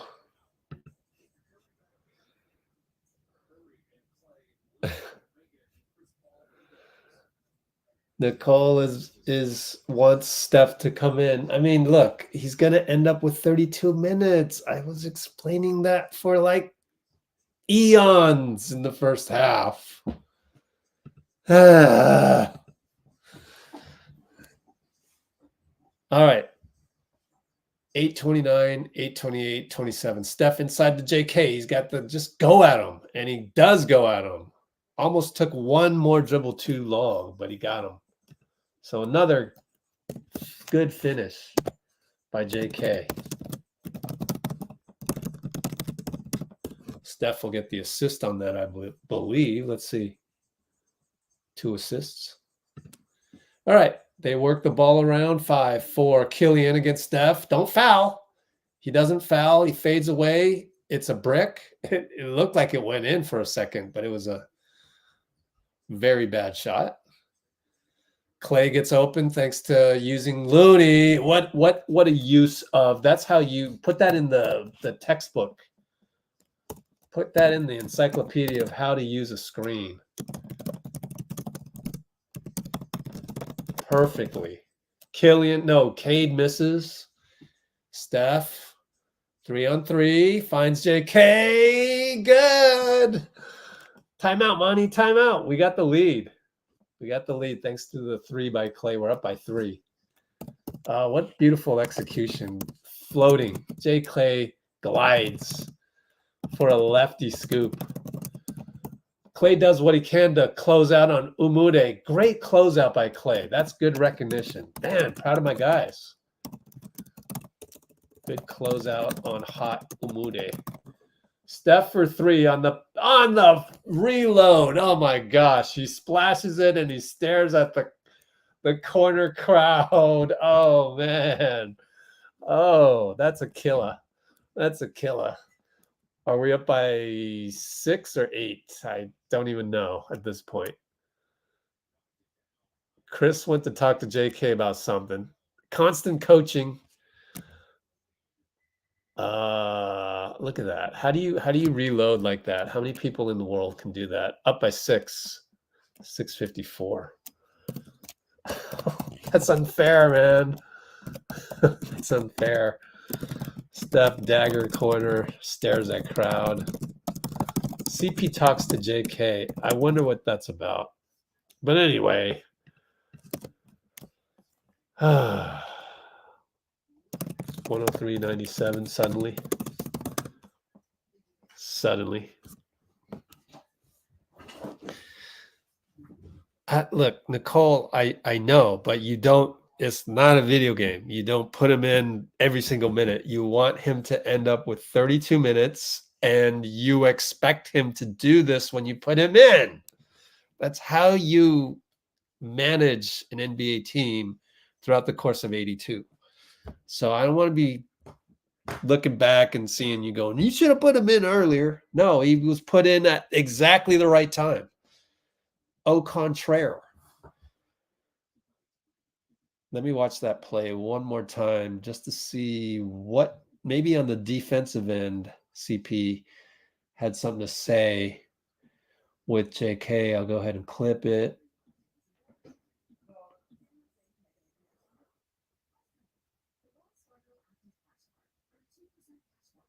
Not sure.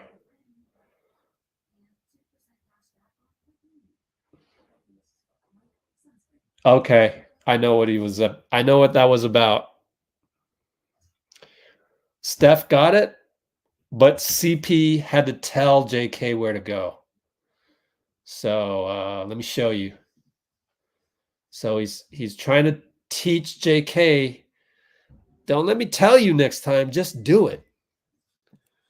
Okay, so now we will analyze, we're at the 2:13:45 mark, analyzing why CP told JK to run interference with Steph automatically. So that's a young guy learning slowly but surely, but let's hurry up and throw this up here so you can see it because we're coming out of the break real quick, but check this out. This is nice. So fast forward, we're on the break. CP's here. JK's already off the screen. Steph is coming up here.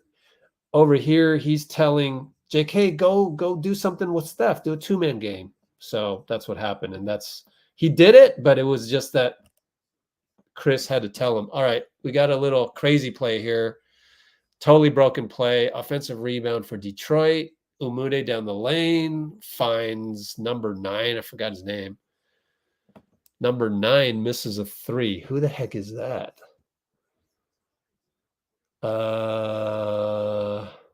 Osser. I forgot. That's Osser Thompson. Okay.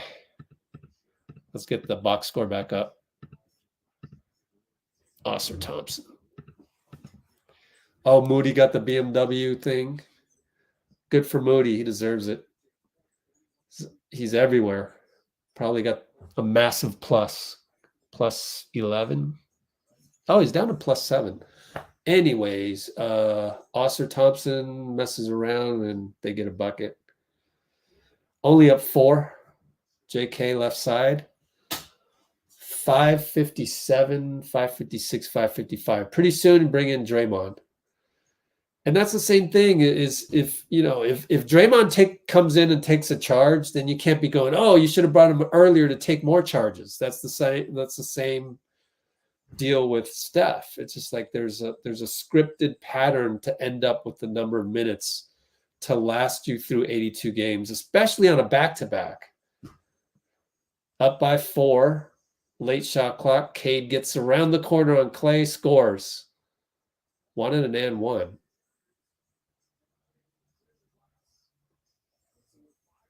So that's a lot of offensive rebounds. Timeout, Steve. Maybe to bring in Draymond. Up by 2, 5:25. 101, 5:25.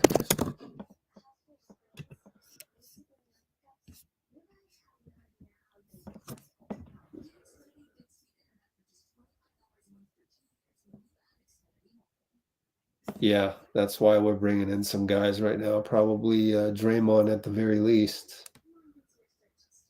How many rebounds they got? 5 offensive, 30.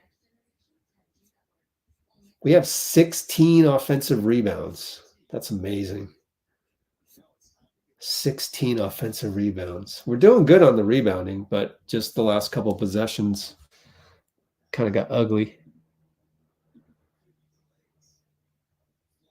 Actually, Looney came in. Oh, yeah, Looney just couldn't pick it up on that one. Let me clip that.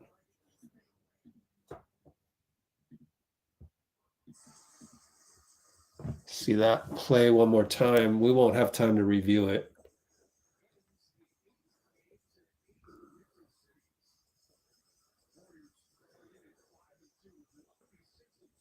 Oh, so yeah, Steph.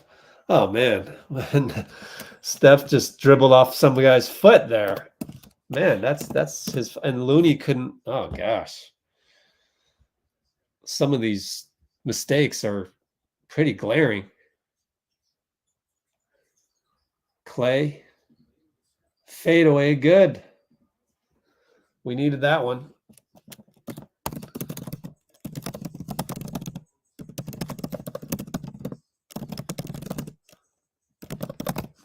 Gary Payton in the game. So you see, when we lead, we'll bring in Gary to put the clamps in. When we need points, then he won't play.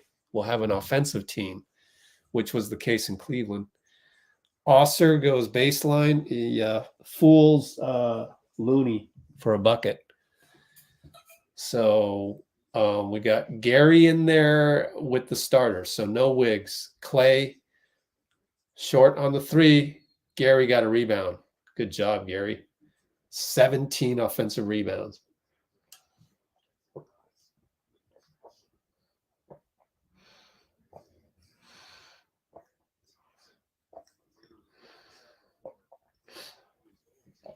Whoops. I think Looney was mad at himself because he knows the scouting report on Osser is the right hand. That's why he did the reverse layup, and Looney's like, dang, got me. Anyway, speaking of Looney, high pick and roll to get Steph against Beef. Beef Island, sidestep 3, got him. Good old simple pick and roll to get the switch.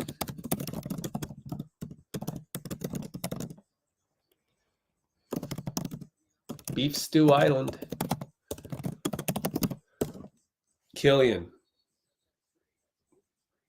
Moving screen on Beef. Wow. We'll take it. I didn't see anything wrong with that, but we'll take it. Click a like. Thanks, guys. 73 concurrence. Ooh, that's a magic number. 57 likes. Is it still 57? 58. Thanks for liking, whoever just liked. Steph takes Stewart Island again. Man, I didn't get to see how it developed. but I bet you it was Looney. Am I right? Am I right? Yep. Pick and roll Looney. It's just they can't do anything about it. Not an elite defense. So we're exploiting that all day.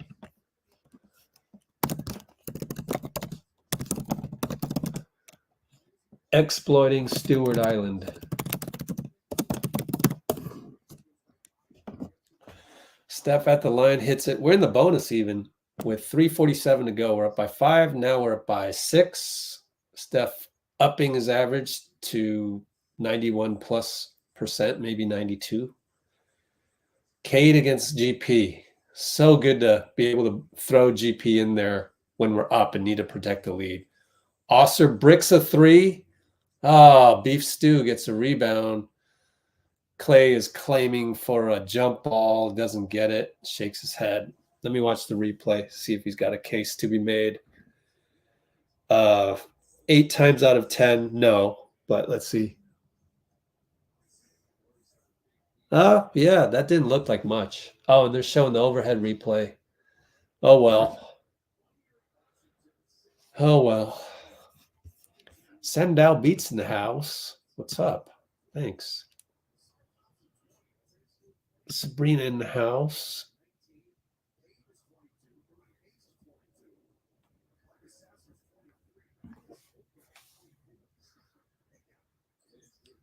Who was that guy? Jaden Ivey? I don't know who that was. On the Detroit bench with the chain. All right, we're up by 4. Oh, they drop back, and Steph shoots and misses it. Oh, too bad. Beef Stew was caught in no man's land. Killian against Looney got the switch. Pulls up for 2. Not a good shot. Thank you. This time it's a foul on Beef against Draymond. Good box out, Dre. What's our reffing crew tonight? I got to learn these guys' names. Draymond will shoot 2. Let's see. We got Tyler Ford, Sean Corbin. Oh, okay. That's Tyler Ford. No, Sean Corbin. I don't know which one's which. Tyler Corbin is my guess. Who's that guy? No, it's Sean Corbin. There it is, Sean Corbin. Gotcha. Draymond. Toilet bowl's the first one. Let me watch that box out again. Yeah, good standard box out by Draymond. That was at the 3:12 mark.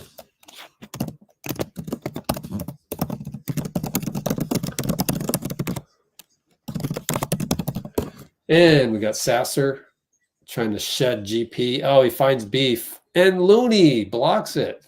Does he get a block? Let's look at the stats.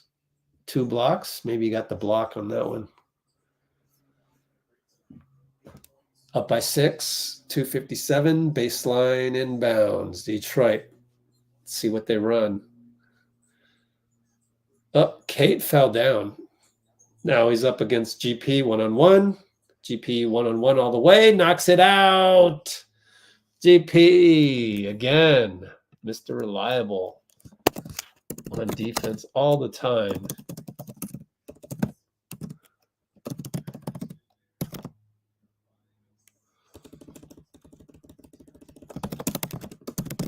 All right, here we go. Draymond, Steph, pick and roll, or handoff, I mean. And Steph finds Looney. Easy bucket. Let the GOAT work. Close it out. Up by 8. Pistons running out of time. 2:26, 2:25. Killian attacks. Pushes off on Steph. No call. Probably not enough of a push off to, not egregious enough. So Steph will bring it up. Klay says, what play are we running? And looks like it's just standard. Oh, Steph's going to pull up on Killian. Not the best choice considering. And Klay nearly gets a steal, but doesn't quite get it. They got 4 seconds to get it over. How about some token pressure with 4 seconds to get it over? Nope. Never mind that. Klay will wait for Sasser.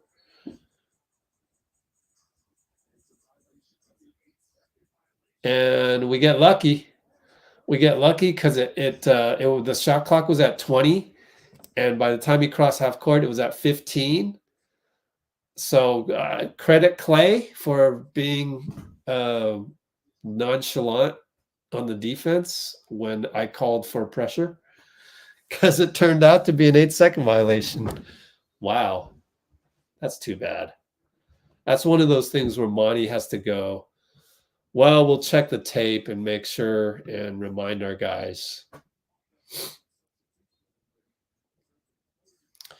Under 2 minutes, so we can throw it in the backcourt. Draymond gets it from CP. So we got CP and GP, and Steph fell down.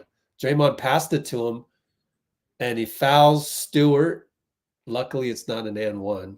2 shots coming up. Well, who gets the turnover on that one? Probably Steph. That was ugly. Draymond has 2 turnovers. Wow. All the turnovers other than one by Kuminga are on the starters. 11 turnovers, 10 on the starters. Interesting.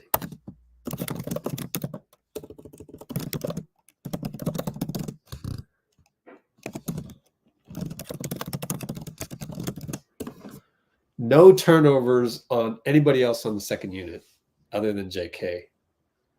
That's pretty cool. Steph brings it up. That's about as much as you want from the starters. Inside of CP against Sasser. He's going to look for somebody. Steph's got Stewart on him. We're just standing there, and CP will shoot a fadeaway swish to baseline. Whew, thank goodness, because we're only up 4 and now we're up 6. Isaiah inside against Steph. Finally decides to shoot against the smaller guy and shot it short. Good thing. That's the thing with Stewart, is he's like solid and reliable, but nothing jumps out at the page at you. And that's why he was picked so much lower than James Wiseman, and yet more serviceable than James Wiseman.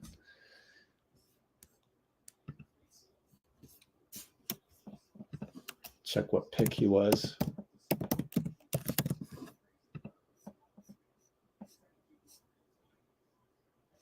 Is it up here? He was the 16th pick. James Wiseman, the 2nd pick. But James, way more talented than Stu. Unfortunately, there's just not enough room for Wiseman. You need just regular guys that do all the dirty work rather than the guy with all the ability to do different other things that can't be showcased in the middle of an NBA season, unfortunately. All right. Killian, terrible defense on Steph. Steph scores and does a little shimmy as the ball rolls around the rim. That's arrogance right there, man. That's so unfair. That's just poor defense by Killian. That's a sieve. But Steph added some flair to it all. And he's a showman, isn't he? 119, 109, 29 seconds. Bench everybody because we're done. 119, 109.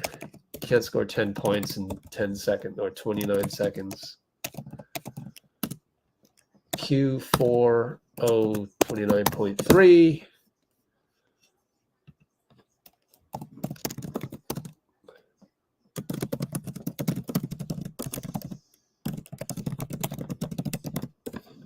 Steph scoring with some flair.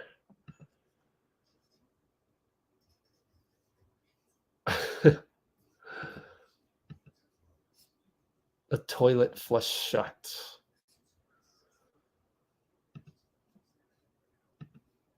On to Denver. Wednesday. Of course, we'll cover the post game on here with some audio and maybe some video later on. We'll see. Standard stuff. Best CP game scoring wise.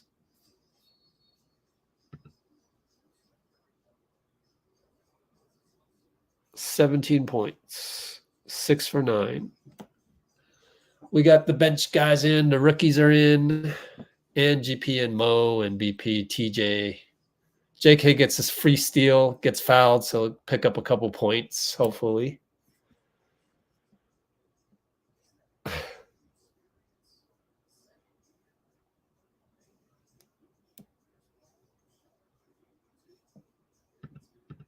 Woohoo. Way to pull it out, especially you see how hard it is to come to Detroit, second of a back-to-back, next to last game in a road trip. Oh, JK missed a free throw.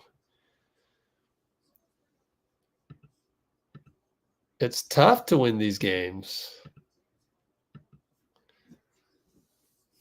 JK, bucket good. What's his numbers? 10 points, only 1 rebound. So, whoops.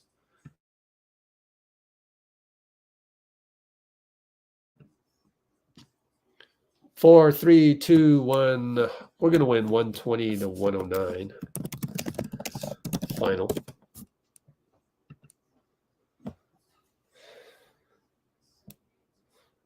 Oh, what's the criteria for 6 man? I don't know. Let's look it up. Criteria for 6th man of the year. Oh, need a space. Of the year award. Player must come off the bench more than they start. Whoa. They're talking about Chris Paul already? Okay. Well, there you go. That's interesting. 232 mark. Looking at criteria for NBA 6MOY award. Trap game without Jamal Murray. Uh-oh. I know, man. It's always a trap game for us 4-time champions. That's what happens. It just happens. When you win 4 rings, it's hard to really go through that grind and get up for every single game, especially when they're not full strength. So I'm afraid you might be right. We'll see, though. We'll see. Jokic is a power unto himself, though. So they still got the MVP, former MVP. Joel Embiid won it last year. My bad. All right, Percy. Take care. Vets were negative. Oops. 42 from the bench. And 40 starts. I don't think he'll start that much, will he? Unless we got some injuries. Oh, God. Here we go. We're not going through that again. Let me just time you out since you got to learn. I timed him out, Bruce. Stop it with the people throwing people under the bus. Just stop it. Oh, but I should have the right to criticize. No, you should understand what the Warriors are about and talk truth, not lies. They're not benching Wiggins anytime soon. Stop it with that. That's a horrible take. It's plain and simple. It's a horrible take. So, and it's not the dude's first time saying that in our comments, so I'm a little fed up with that.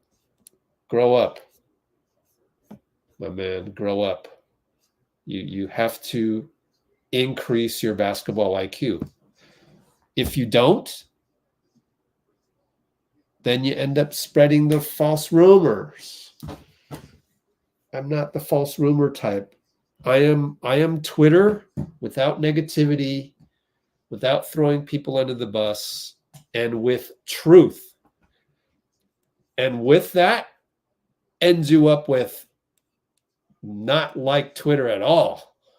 Like, you're not going to find a whole lot of tweets about the Warriors on our commenting because we know our team. We appreciate our team. In fact, we think this is possibly the deepest lineup, as Dean made a hot take many live streams ago, that maybe the deepest team in NBA history.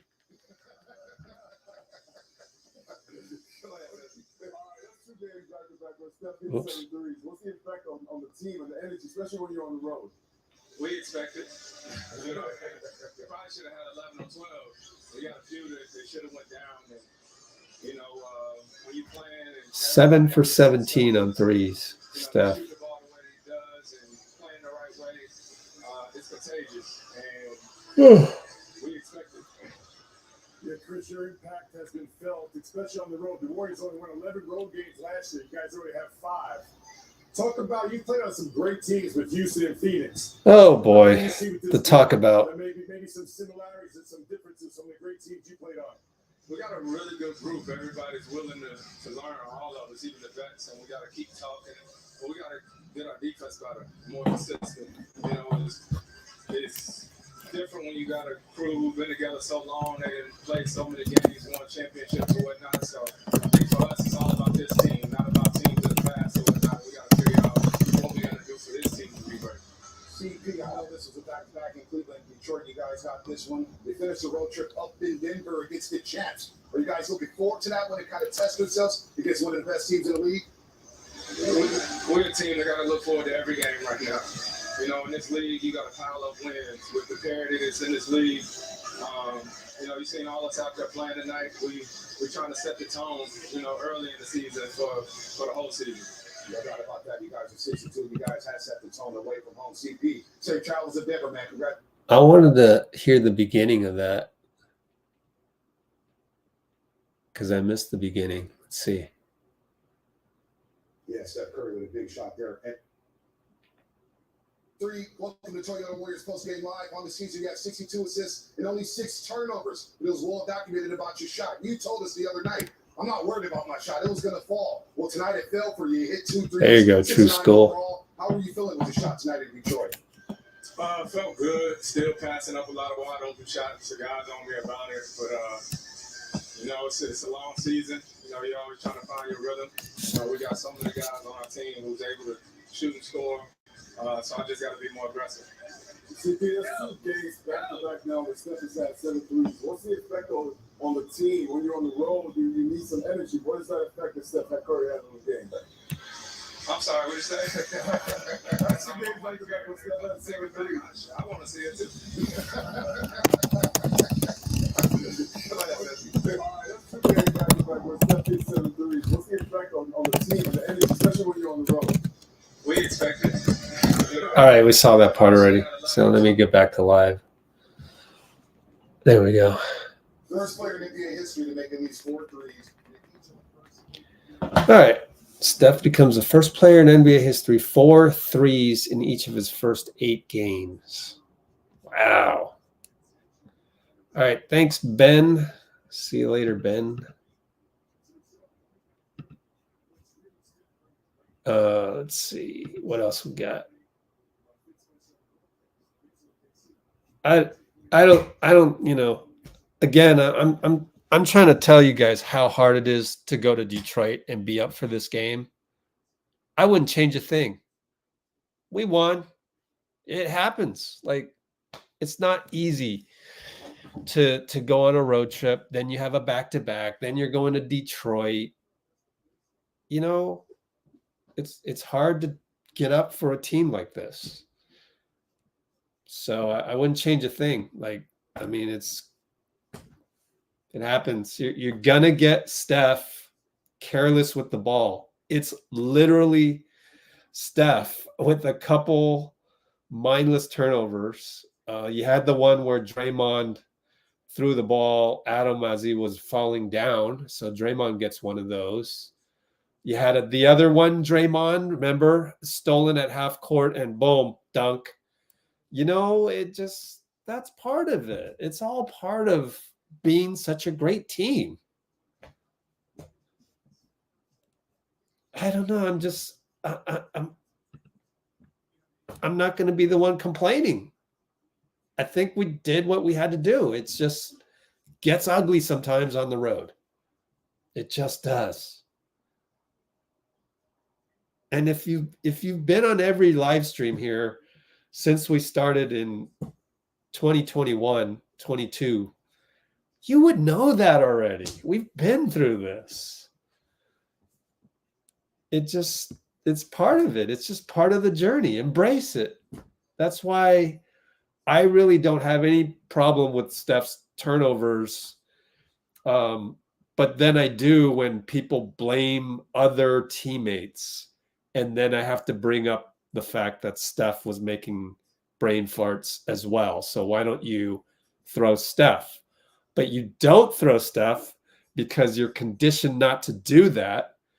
And you're not a fair person. So then you just blame an easy target. What's an easy target? Steve Kerr looks wimpy out there, white guy, not that tall, not that athletic, old. He's on the bench, and he goes on the podium and he's not a dick like Popovich. So he's wimpy. I can bully him. Andrew Wiggins, 2 for 9, 0 for 2. Looks like he's sauntering out there. Doesn't really have that fierce mentality just because that's the way he is. He goes on the podium, he hardly talks, and he giggles and he chuckles. I mean, that's his personality. That's just who he is. He happens to have immense basketball talent, enough to be the number 1 pick, but doesn't have the adversity that Kobe went through, Michael went through, even Steph went through. He just never had that. He was always the best player on the court. So it is what it is. We have Steph, Klay, Draymond, and we have Wiggins, and we have CP, and we have Looney. It's like, it's an abundance. Like, this is great. Like, I have no complaints. I really don't have any complaints.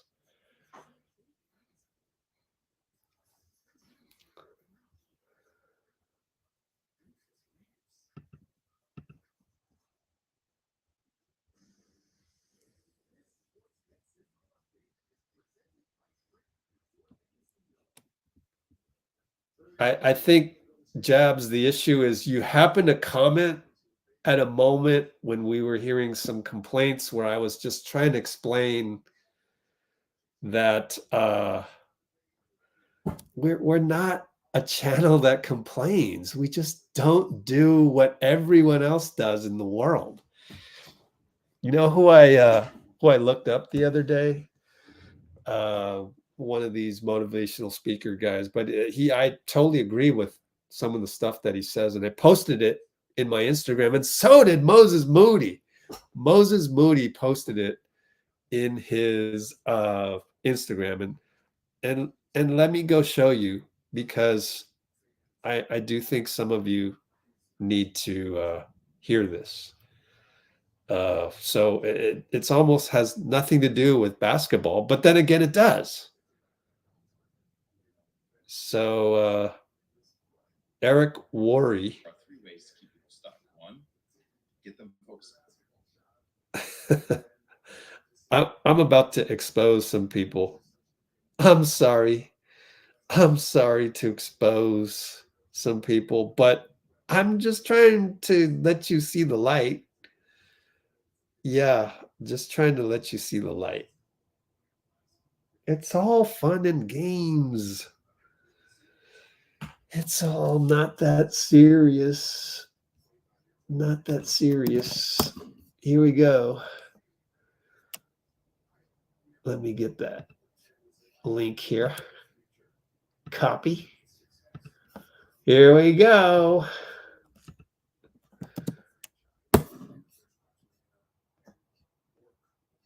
I hope it goes to it. All right. 1, get them focused on things they can't control. Let me number do 1. this here. Refresh. Oh, I just can't do it, can I? There are 3 ways to keep people stuck. And that means addicted to Twitter.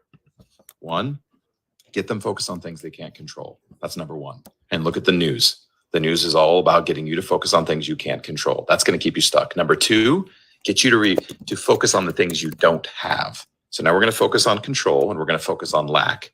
And just think about the news. Back test what I'm saying. Now you're all out there, and all in the solution is now out there. You're looking out there for it. And then the last one is, I need to make sure I get you stuck in the past or in the future. Right? Now I've taken all power from you. And it is not all like somebody else do this. We do this to ourselves. We focus on things we can't control. We focus on things we don't have, and we focus on the past or we focus on the future, keeping ourselves powerless to change our lives. So taking back control is, I focus on the one thing I can control, myself. I focus on the things I do have, gratitude, and I get in the very real present moment. Now is all there is of time. Now is all there is of time. And all creation happens now. Drum roll. Jaylen Brown posted Rudy Gobert.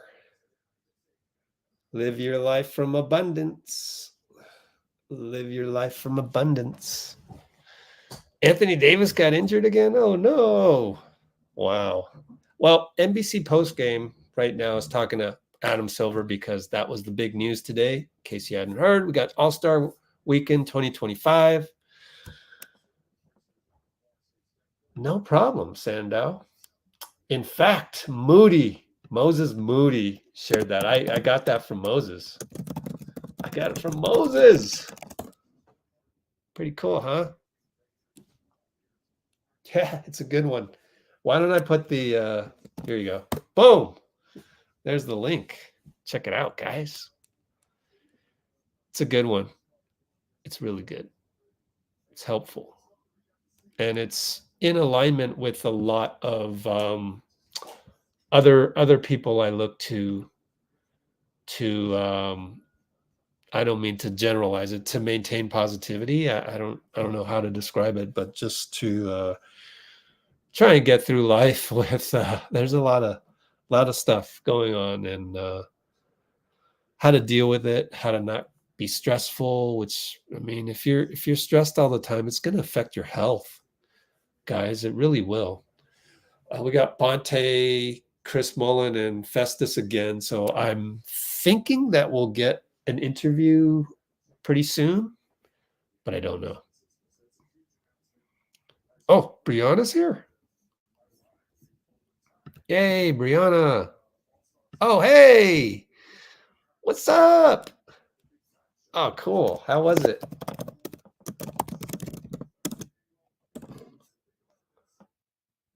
Right, Sando? I know, man.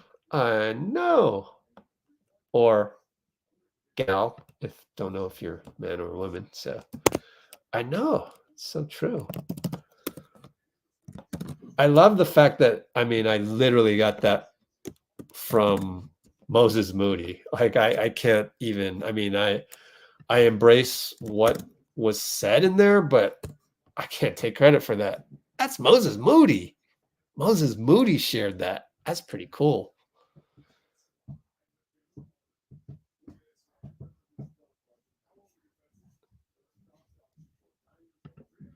Brianna in the house. All right. La Mosca on la Pared. I don't know if I'm pronouncing that correctly. By the way, if there's, I don't know if this is Spanish or Portuguese, but Portuguese, Brazilians. Gui Santos is going to be a Warrior for at least the next 2 years. I mean, I guess you could trade him or waive a veteran minimum, but like he's with us. He's gonna be the 14th man. It's like it's set. And that's pretty cool. That's really cool. He's a wing, and just like I told Dean, I was like, Dean was thinking, oh, should we maybe get Danny Green as long as Klay is okay with it? Maybe he's not. I could see if Klay wasn't okay with Danny Green, we'd be like, okay, no problem, Klay. Because we get it. Like that was a dirty play by Danny. But I was like, I want a wing. I'm really like hell bent on wings because they're so versatile. Like, especially if you get a guy that can shoot the three, which Gui has potential of doing, and play defense and be long and rebound and guard people. I have this thing towards wings. So I was thinking, all right, well, Rudy gave it. And sure, he's old, but he's long. Gui Santos, now I can get excited about that.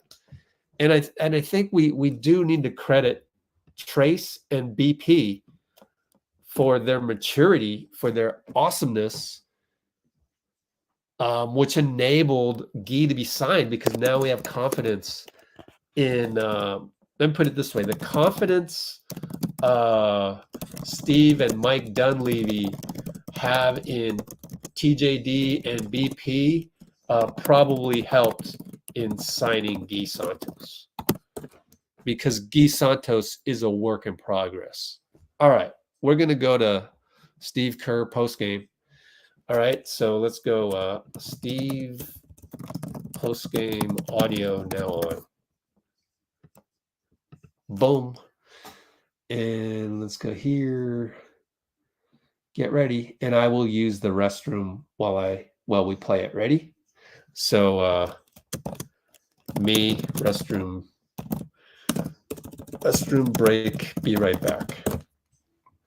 Here we go.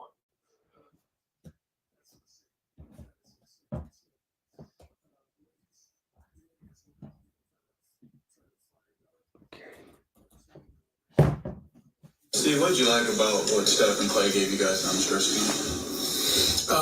Yeah, both made big shots, and I liked our defense. Down the stretch, we got a bunch of stops. We couldn't get a rebound, but Steph's on-ball defense was fantastic. I think he's so underrated.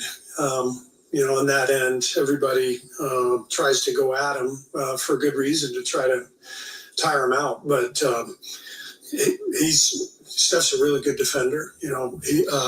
And his on-ball defense down the stretch was one of the keys. It's nice to see Chris hit some jumpers.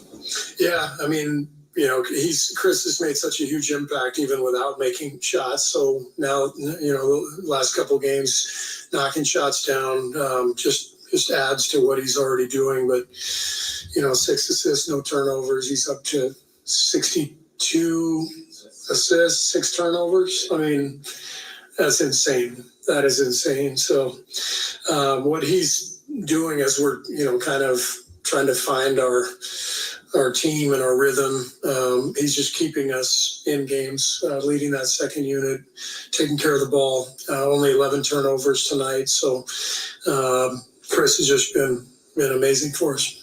What do you think about how Dario sort of gave you that spark towards the end of the first half, I think it was? Yeah, I mean, Dario, we're getting used to that, just the way he plays offensively. He instinctively understands, how to create something out of nothing. We had a lot of broken possessions where he got it. He immediately swung it to Chris, ran into a pick and roll, popped to the open spot, knocked down shots. He's just a really instinctive, good basketball player, and he and Chris have that great connection, and they really do save a lot of possessions for us. Steve, there was that play, I think you guys loved the radio. You got to stop. Chris calls for a down screen for Kuminga to set up Steph in the corner to get that three to put you up 6. It's not many times where Steph could actually come off the ball and play like that to hit a shot because you have Chris there. That just illustrates his value. Yeah, I mean, that's been something that's it's been fun to watch develop, is down the stretch, especially Chris handling the ball, Steph off the ball, and Chris just, finding him in the right spot. It's happened a few times now that we don't play them a ton together.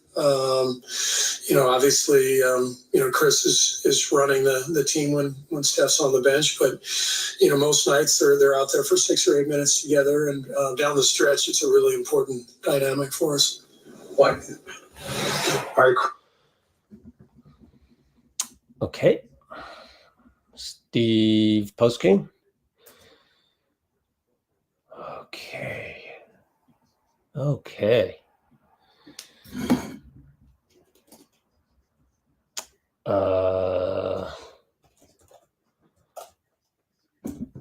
Hold on. Okay, we're caught up a little bit. Boom, boom. What do we got here?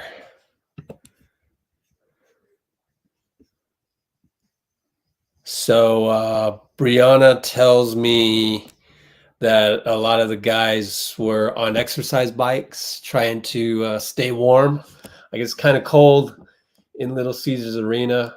It is the home of the Detroit Red Wings, so I wonder if maybe they played last night or something. Detroit Red Wings. By the way, one time I got lost in Little Caesars and I ended up in the Detroit Red Wings practice rink. And it was like, whoa, this is so cool. What's the full schedule? Can you hear the neighborhood dog there? He's going nuts. There must be something going on outside. Except all cookies, fine. Where's your schedule? Scores? No, schedule. Oh, here we go. What day is the day? Nope. It's just cold. It's cold out there. In Detroit.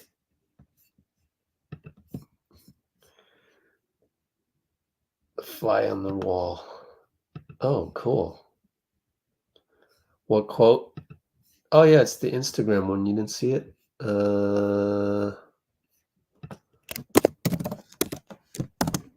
Still had it saved in my copy and paste. So there you go. Protege of Leandro? I'm going to disagree with that. Oh, protege. You're right. No, he is the protege of Leandro. In terms of like, I guess their relationship. I don't know too much about it, but yeah, they know each other, certainly. I wish I knew more about that. So I actually can't confirm that they're that he's an actual protege, but they definitely know each other. I don't know to what extent though. How good is, I mean, he's just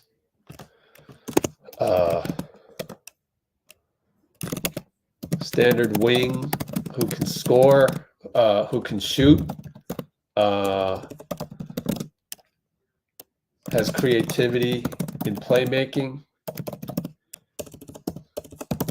can defend, and showed some clutchness here and there in FIBA for Brazil. Off the bench, too, as the last guy off the bench. So that's pretty impressive to like come in cold and off the bench. You don't play for like 3 games and suddenly he plays and he contributes nicely.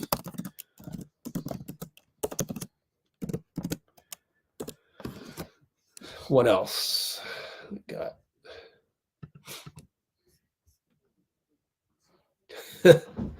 Poor Kings, yeah, they must be struggling. Let's check standings. Let's check this.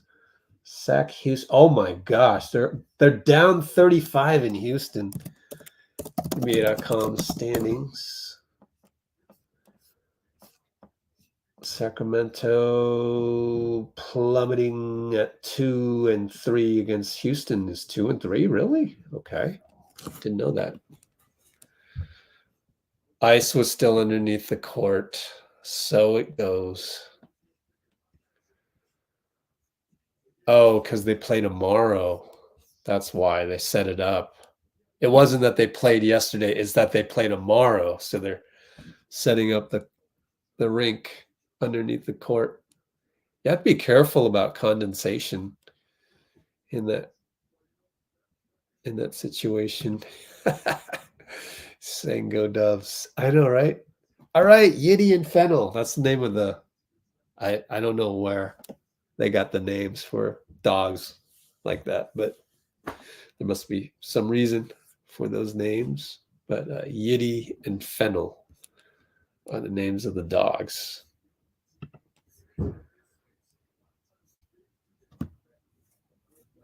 Spurs lost, Ryan. Still the number 1 or number 2 draw on League Pass, though.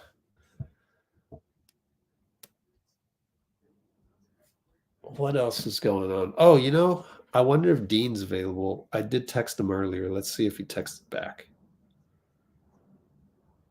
Nope, my app isn't working well. Let's see.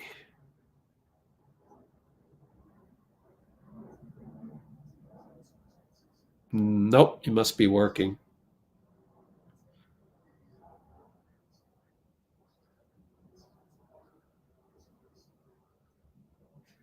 Ooh, Black Friday's coming up. Are you guys getting anything? Who's getting something? Black Friday.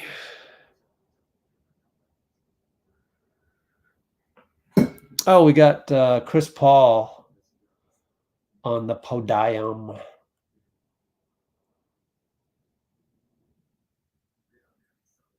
Here we go. CP3 post-game audio now on. Boop. Ready? Here we go. Slick Rick voice.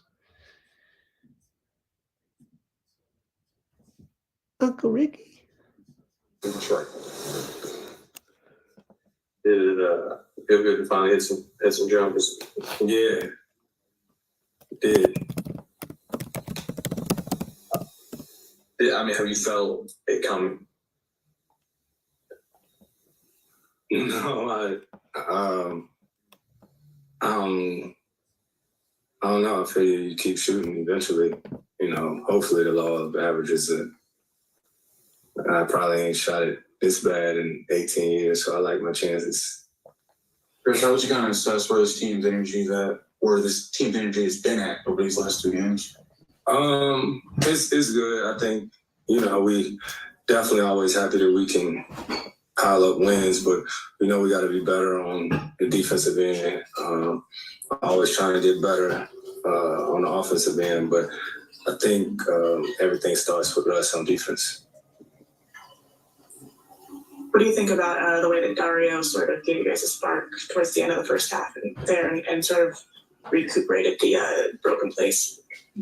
I gotta watch it again, but it might get repetitive, but I expect, Dario to do that. Everybody on our team is pretty cerebral in the way that we play, sort of equal opportunity. How soon after a game do you go back and watch the film? Is it something you do on the bus heading to the next game? On the bus, night, in the morning, just watch the last game or my nap, just basketball. It was like, you got both 3, you got to stop, you call for a down screen, both me to the 7 step in the corner, that 3, those momentum plays that goes, you take it from 3 to 6, you recognize that that's where my value can be, where I can settle this team down, and if you got a team down, you can put some business with us. I don't even think that deep into it. I'm just playing, and trying to put everybody in a position to, be successful. If JK sets a screen for Steph, if 2 guys go to him, he's going to be open. So it's just I don't think that deep into it. You know what I'm saying? I'm just playing. We obviously talked to you in Houston, adjusting to the new role that you were playing off the bench. How's that? Like, how do you just feel? It's adjustment. You know what I mean? I don't know how many games this is, but still getting used to it. And just like with anything, it's going to take time. You know what I mean? So, yeah. Percy struggled at some points throughout the game, but what is your assessment overall of Cade coming out? Cade can hoop. Cade, I've known Cade for a long time. He was supposed to play on my AAU team, but he ended up flaking on us. But it's a lot of them that I know really well. Marcus Sasser was a camper of mine or whatnot. I'm really connected into grassroots basketball, so it's always odd to know these guys the way I do and then get out there and compete against them. But Cade is an unbelievable player. He's going to continue to be great, especially playing under Monty's tutelage. And then you got Jay Jack on his bench, who one of the best guards to play the game that grew up with me. All right, Chris Paul. Okay. Cade Cunningham was supposed to play on Chris Paul's AAU team, which, 4 years ago? It wasn't that long ago. Stop the presses. I'm sure everybody in those circles already knew that, but that's news to me.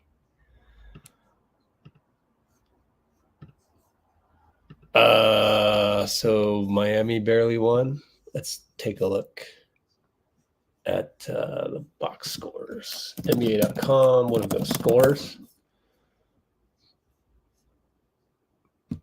Ooh, Bucks over the Nets barely. OKC handling the Hawks.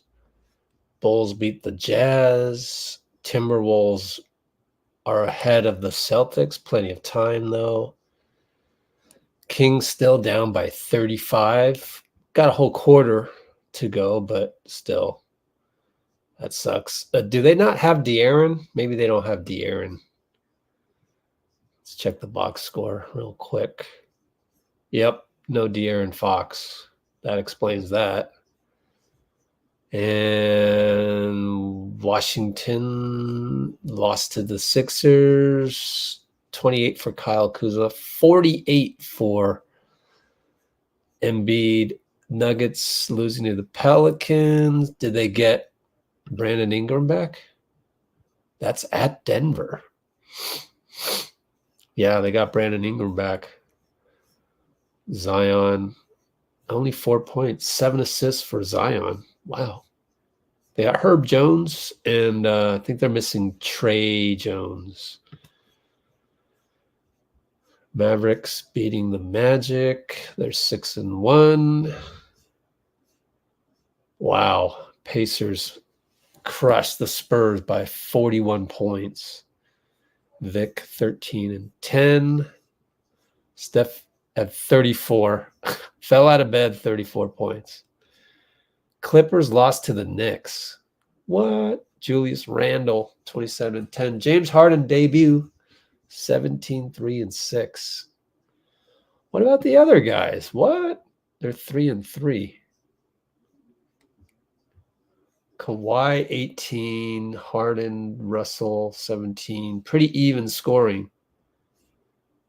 Nick Batum is no longer on the team. Never mind.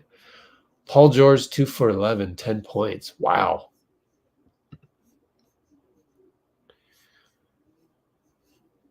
Podcast P. And the Heat barely beat the Lakers. Look at that. Austin Reeves. Wow. Austin Reeves almost triple-double. Bam Adebayo triple-double. 22, 20, and 10. Are you kidding me? That's crazy. Wow, that's crazy. Let's look at this. They don't have Rui. Anthony Davis, 24 minutes. So you got injured. LeBron had to play 37 minutes. Yeah. Play more minutes, LeBron. Himmy had 28 points. Look at Bam. Golly. 22, 20, and 10. That's insane. Bam Adebayo. Who knew? Like at Summer League, he had a great Summer League, but then who knew it would translate at the next level? Kevin Love, DNP, Tyler Hero, 22 points. 2 for 10 on threes, though. Wow. Jalen versus Gobert. I'll check it out later. Can't show it here.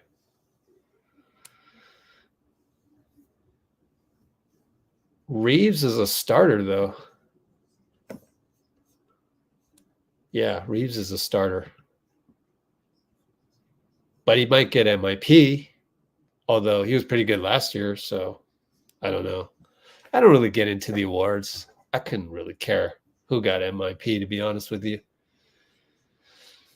Like, if we get knocked out in the Western Conference semifinals or finals or Western Conference finals or finals, like, no award is going to make up for that for me. Like, that's why I just focus on the games, and the awards are picked by voters. And anytime that happens, no different than Barry Bonds not being in the Hall of Fame. So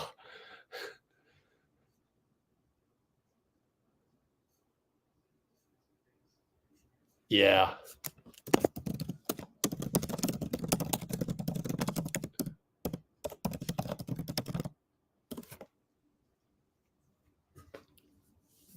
Well, I'm sure if I go to Twitter right now, by the way, Warriors Shop, backcourt, 50% off.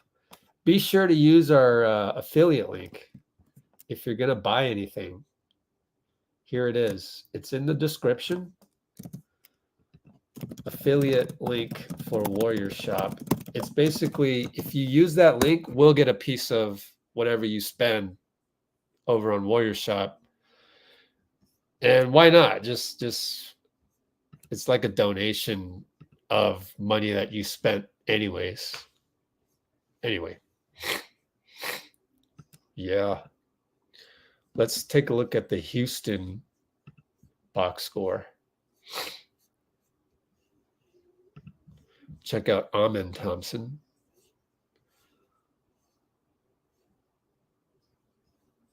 Wait, is he not playing? Or do I have him on the wrong team? Could have sworn he was on Houston. What did I do wrong? Isn't he on Houston? Oh, he's inactive. He must be injured. And you know what you do? You go to hoopshype.com, Amen Thompson. That's what you do. Suffered grade 2 left ankle. Already saw it. Okay, so he's out for a bit. Usually in the weeks range, and that was 4 days ago.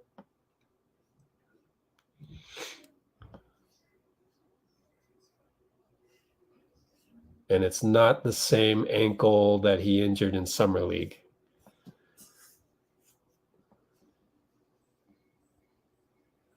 Oh, thanks, man. Yep, I know, Bruce.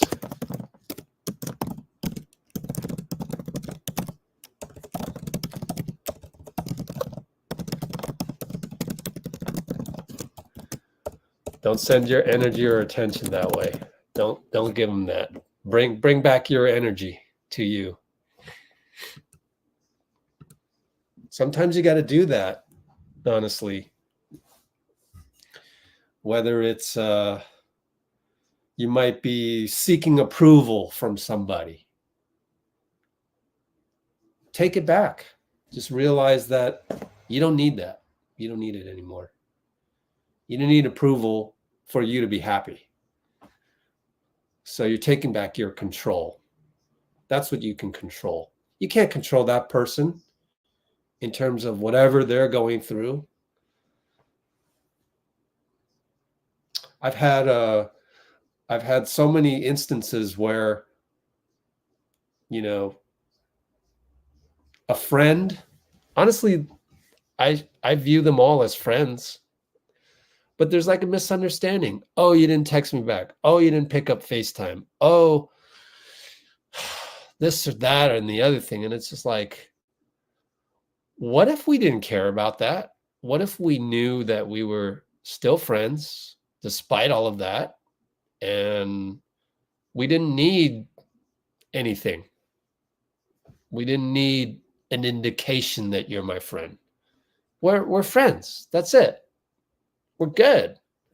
Like, I don't need to text any of you all day long for approval that you guys are here. We're here in the here and now, and we're enjoying ourselves, and we're enjoying each other, and it is what it is. It's like we're living in the moment. And so that's great. That's where you want to get to. But it's tough out there, right? So all these other things get in the way, and it's complicated. So you've been conditioned all your life to seek the approval, to seek the money, to seek the worthiness. You're already worthy. You're already worthy. So it's just recognizing that. And it takes practice. It really does. That's why I keep coming back. Well, I'll remind you over and over again, because it feels good to talk about that. Believe me, I'm dealing with some of that. What I just described, friends, whatever it may be, them wanting me to acknowledge them, me wanting them to acknowledge me, whatever it may be, it's complicated. And it takes practice. Like, you got to really realign yourself with gratitude. Lots of times, and think about it. Like, did I have a glamorous day today? I didn't have a glamorous day at all. Like, I woke up, a family member had a birthday, so we did a Zoom call real quick. It wasn't anything humongous. I was still tired at that moment, so I laid down, rested my body. I just knew I was tired from the night before, being on for 5 hours here, and respected the fact that these live streams can be can expend a lot of energy, but it's good energy. I like it. It's cool. So I just rested, and I was like, man, I maybe I should do the transcription of the Steve Kerr interview the other day with 95.7, because it's very important that there's actual truthful news in that transcription that I should get out. And I said, you know what, just rest your body. You're not feeling it right now. And it's a combination of a lot of things going on. So you don't feel your best either. And you're not like, oh, I'm totally inspired to write the next website post or do the next video, and then I knew I had to get ready for this live stream at 2:00, 4:00 tip off. You always want to be ready 2 hours before. The coaches go to the podium at 1 hour 45 and 1 hour 30 minutes before tip off. So you better be mentally ready, just like I feel that it is akin to being that athlete at the gym and everything. And by the way, speaking of Tyler Hero, did you check out?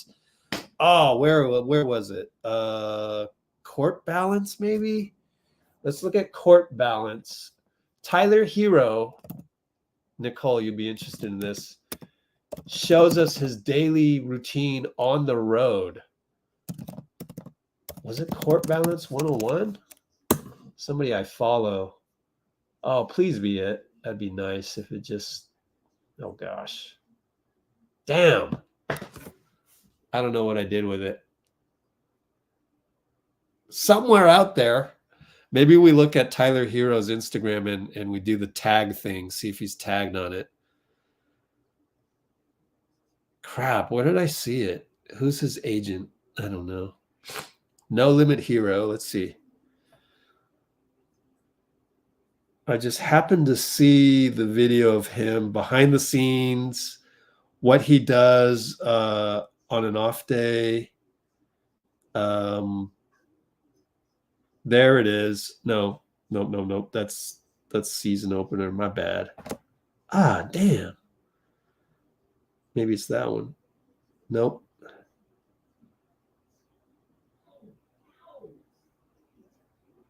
Maybe it's that one. Nope. Damn, where did I see it? Miami Heat. Don't think it's that one. It might have been old post too, so I'll never find it. It'd be way down. This one? No. Miami Heat. Well, anyways, it showed Tyler Hero behind the scenes. Oh, by the way, here's a good one on Joe Smith, former Warrior, his contract. That's a good one. This is Court Balance 101. He's a good guy. This guy's a good guy. You learn a lot from the whole process of getting a Division I scholarship to the NBA. Anyway, so I digress. The Tyler Hero background story of him on the road, getting up at 7:45, working out. 8:30, you go to the gym. 12 o'clock, you have lunch. 4 o'clock, you're back at the gym. I mean, you're back in the arena all dressed out. And then you tip off at 7 p.m. And I feel like to get ready for these live streams, I know I got to be ready, mentally ready at 2 hours before tip off. So I just said, you know what? Just rest your body and be ready to come here and don't stress yourself out with all that other stuff. Sure, it would be nice to do a video on Gui Santos. I got a ton of Gui Santos material from the summer, and I'm like, boy, I should do that. Well, yeah, but don't kill yourself doing it. Have the right intention. Okay, I'm going to have to table that until tomorrow. But then we won in Detroit, so I'm going to have to do a behind-the-scenes video from Detroit as well. And Brianna was nice enough to send me a couple videos. So that'll be part of the whole compilation.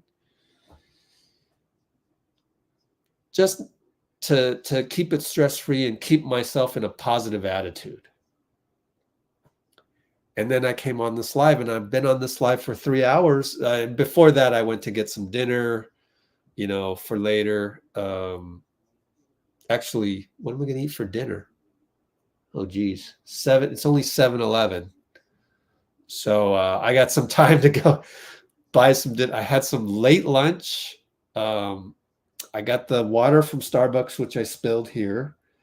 I got a snack from Starbucks. I realized I wasn't digesting one of the Starbucks sandwiches, nicely because it's processed food. So I got to give that up.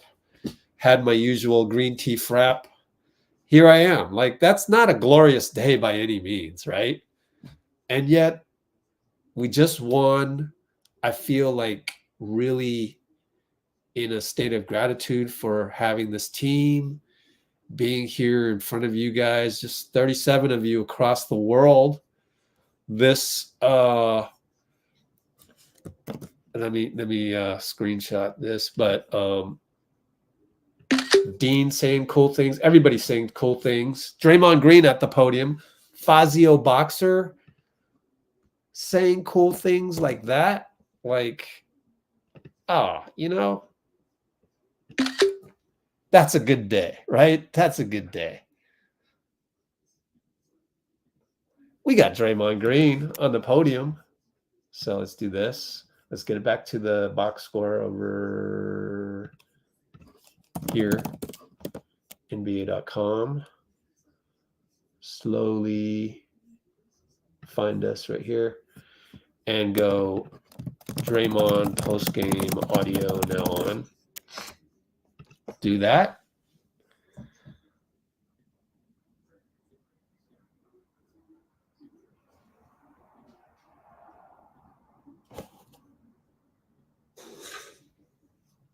How different does it feel closing a night like tonight, where it's like you have Chris taking a couple of jumpers, and it seems like it's a little slower pace at the end? I think we're doing a better job of getting whatever we want.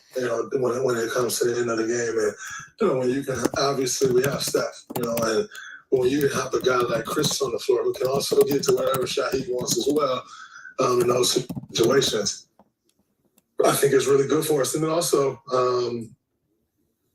he's not going to have the best defender on Chris, because Steph will have the best defender. So I thought it was really methodical, and that was good for us. We're starting to kind of pick that, add that to our book, if you will. Dre, do you feel like the starting five is as connected as you guys can be? And if not, what do you guys got to do to get there? I think we're connected. I don't think we're playing great, but I don't think it's because of a lack of connection. I think we have, we have some things that we need to improve, but I ain't worried about it.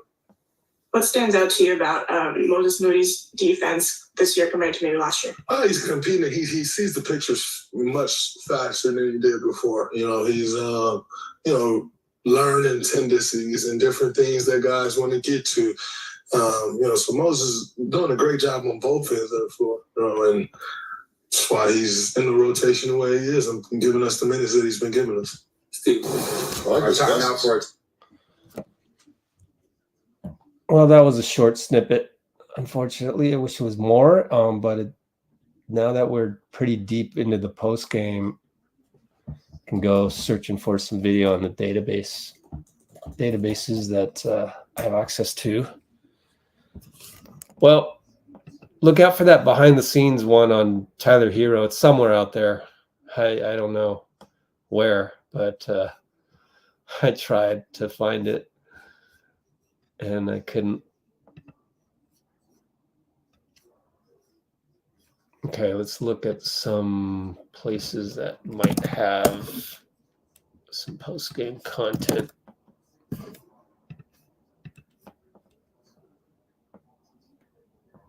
Oh, whoops. Probably not this soon. All right, post-game, 4 minutes. Steve Kerr, we could throw that out there. Okay, we could do that. It's only 4 minutes. Do not have the whole video. What we can do is we can go to Twitter. Put Steve in the background.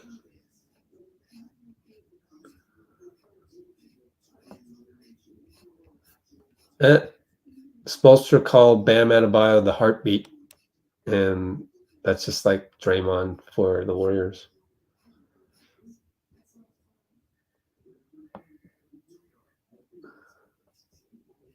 What? What is this?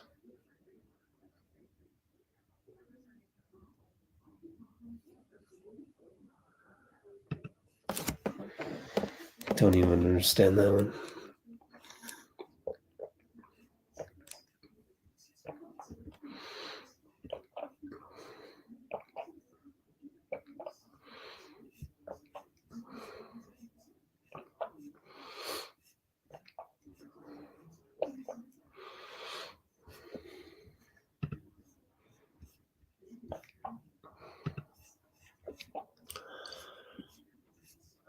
Not much.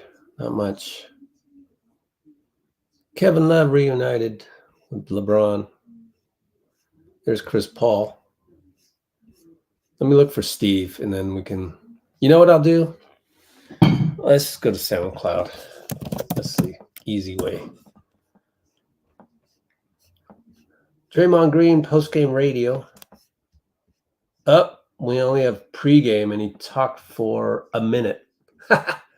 Only a minute. That's okay. We'll just throw Steve's picture up there, and then maybe we can do a little bit of a little bit of finding this here. Let me get Steve on board. So hold tight and get Steve here. 4-minute video. So 4-minute audio, my fault. Is it the janitor time? Probably not. It was Hero showing what his routine is on game day on the road.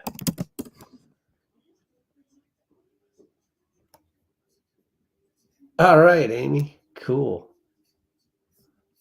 Did I send everything I needed to send there? Oh, one more DM needed. My fault. Hang tight, y'all. Oh, dear. Oh, that sucks. Okay. DM myself. The last screenshot of you guys. I got to include a screenshot of Amy, too, here. There we go. Let's do this. Yeah. Thanks, Amy. Always on here. Spreading goodwill. Let's do this again. And send that off. All right. All right, here we go. So what we're gonna do? Oh yeah. Steve. Let's go to Steve post-game audio. So 4 minutes. Entire Steve post-game audio. I don't have the video, unfortunately. One last ditch effort to find it. Nope. Okay, so we'll just go to this. And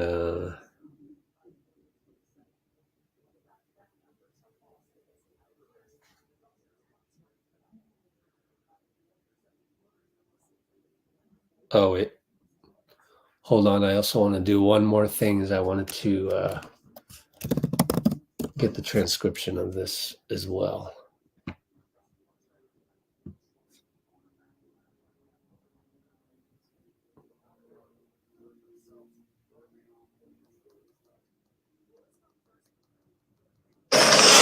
Steve, what did you like about what Steph and Klay gave you guys down the stretch tonight? Yeah, both made big shots, and I liked our defense. You know, down the stretch, we got a bunch of stops. We couldn't get a rebound, but you know, Steph's on-ball defense was fantastic. I think he's so underrated. You know, on that end, everybody tries to go at him for good reason to try to tire him out, but Steph's a really good defender. You know, and his on-ball defense down the stretch was one of the keys. It's nice to see Chris hit some jumpers. Yeah, I mean, you know, Chris has made such a huge impact even without making shots. So now, you know, the last couple of games, knocking shots down just adds to what he's already doing. But, you know, 6 assists, no turnovers. He's up to 62 assists, 6 turnovers. I mean, that's insane. That is insane. So what he's doing as we're, you know, kind of trying to find our team and our rhythm, he's just keeping us in games, leading that second unit, taking care of the ball. Only 11 turnovers tonight. So Chris has just been amazing for us. What do you think about how Dario sort of gave you that spark towards the end of the first half, I think it was? Yeah, I mean, Dario, we're getting used to that, you know, just the way he plays offensively. He instinctively understands, how to create something out of nothing. We had a lot of broken possessions where he got it and he immediately swung it to Chris, ran into a pick and roll, popped to the open spot, knocked down shots. He's just a really instinctive, good basketball player, and he and Chris have that great connection, and they really do save a lot of possessions for us. Steve, that play, I think you got to love the read. You got to stop. Chris calls for a down screen for Kuminga to set up Steph in the corner to get that three to put you up 6. It's not many times where Steph could actually come off the ball and play like that to hit a shot because you have Chris there. That just illustrating his value. Yeah, that's been something that's been fun to watch develop, is down the stretch, especially Chris handling the ball, Steph off the ball, and Chris just, finding him in the right spot. It's happened a few times now that we don't play them a ton together. Obviously, Chris is running the team when Steph's on the bench, but, most nights they're out there for 6 or 8 minutes together, and down the stretch, it's a really important dynamic for us. Why do you think your starters haven't been able to kind of get a rhythm together? It's still early. I think it's a very small sample size. So I think I will lean into the fact that they've been a great group for 2 years now. But I think it's probably a combination of just some slow starts, Draymond being out all of camp, and Wiggs obviously slow starting this year. They just haven't found, that group hasn't found the connection defensively. And that's where they've made their mark in the past. We've always had a great defensive rating with that team. And so far, it's not good at all. So they need to step it up defensively. We got to start games out better. You had 17 offensive rebounds spread out.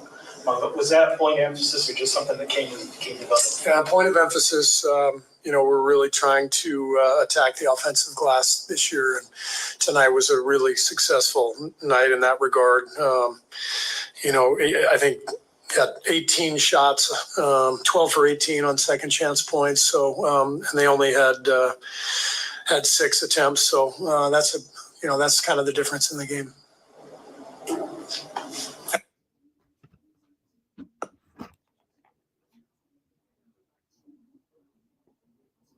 Okay. That's Steve.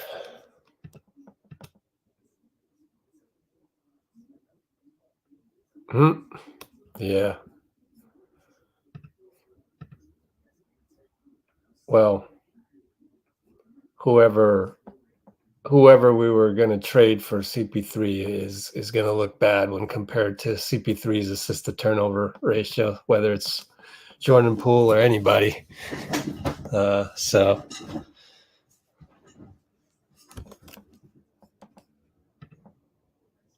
Okay. What's next? Oh, here we go. Let's see. Go back here. Oh, well, Chris Paul only spoke for 3 minutes and 34 seconds. So take a look at that. But let me check something right here.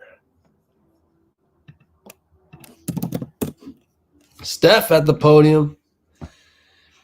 Get a little glimpse of Steph for a little bit. How about that?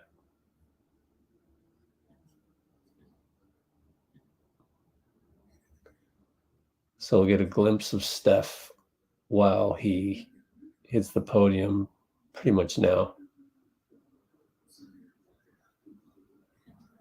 Okay, so we'll get Steph on there in a hot minute. Hold on, let me do some housekeeping, check some things.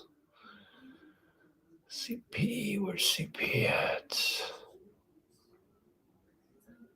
Wow, my internet is super duper slow.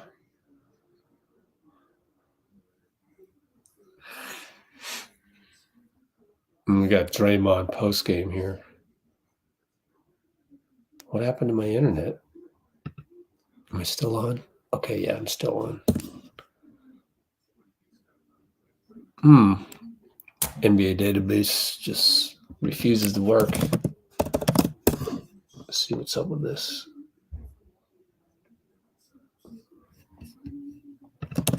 One more try, and then I'm going to give up on you guys. And I'm talking about the NBA database here. There we go. Nothing.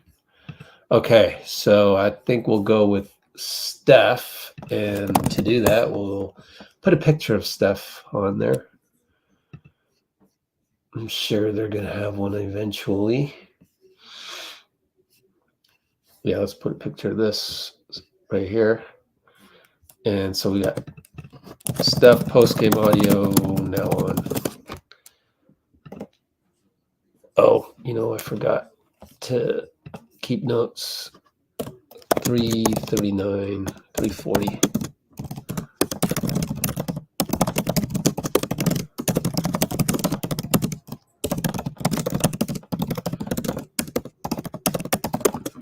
Okay, here we go. Here we go. Dun, dun, dun, dun, dun, dun. Game, sir.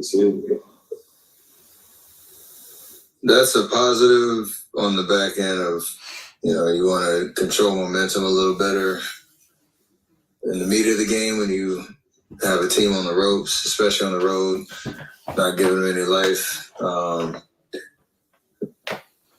So you're happy about games that are kind of go either way in the fourth. The close games we've won tonight were, I think it was either we're down 6, I think, at one point in the fourth, and then end up winning by 11. So it gives you a lot of confidence that you can always, win any type of game. But we're very nitpicky around the way that we feel like we can play for 48 minutes. So you want to correct the mistakes in the meat of the game that doesn't make it, come down to the wire every night. It doesn't kind of feel like it's the start of halves right now with that starting lineup. But what do you think's kind of not clicking right now? We're not getting as many stops as we want, which has kind of been our identity for a while. And when you don't get stops, again, we've played 6 games on the road. You can let momentum influence the game, and the other teams are getting confidence, and guys that normally don't make shots start feeling a rhythm. And you saw the shots that they were making tonight. Guys off the bench, Killian Hayes had a night, and that can put you in a position where you're chasing a little bit. So we have to be a little bit better controlling the defensive end to start games and give ourselves momentum. We've talked about it, we know it, and I think we'll get there.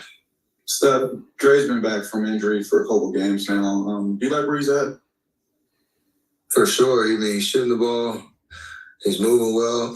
Obviously, we played 2 back-to-backs. See, his first 2 games were back-to-back, and we talk about your ability to bring it every night, bring energy and effort. Like he's worked extremely hard to get himself there, considering what he went through in training camp or missing training camp. So absolutely, he's only going to continue to get stronger.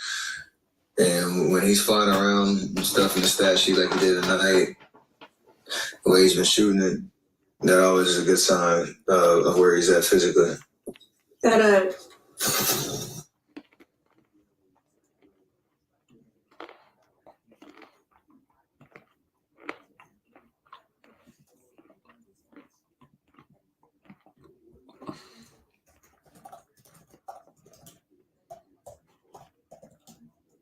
Okay. We can throw CP3 on there. Got the full audio, just don't have the video at the moment. SoundCloud. See what they got. Draymond postgame. And it's only 3.5 minutes of CP, which we heard probably half of that. So let me go to Twitter. Come back to Draymond later.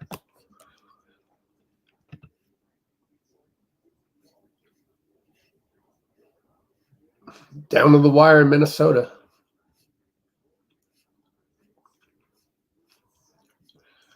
Amy Butler at the podium.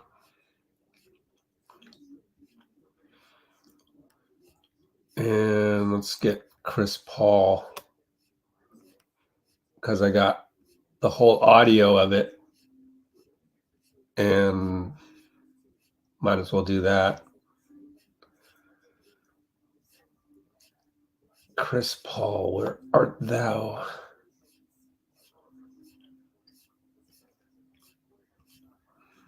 There he is. Put this on pause because they'll get mad at me if I don't. Chris post-game audio now on. Do that.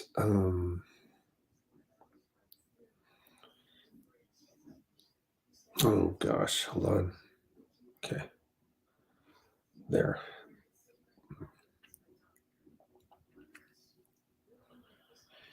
Okay, let's go with Chris.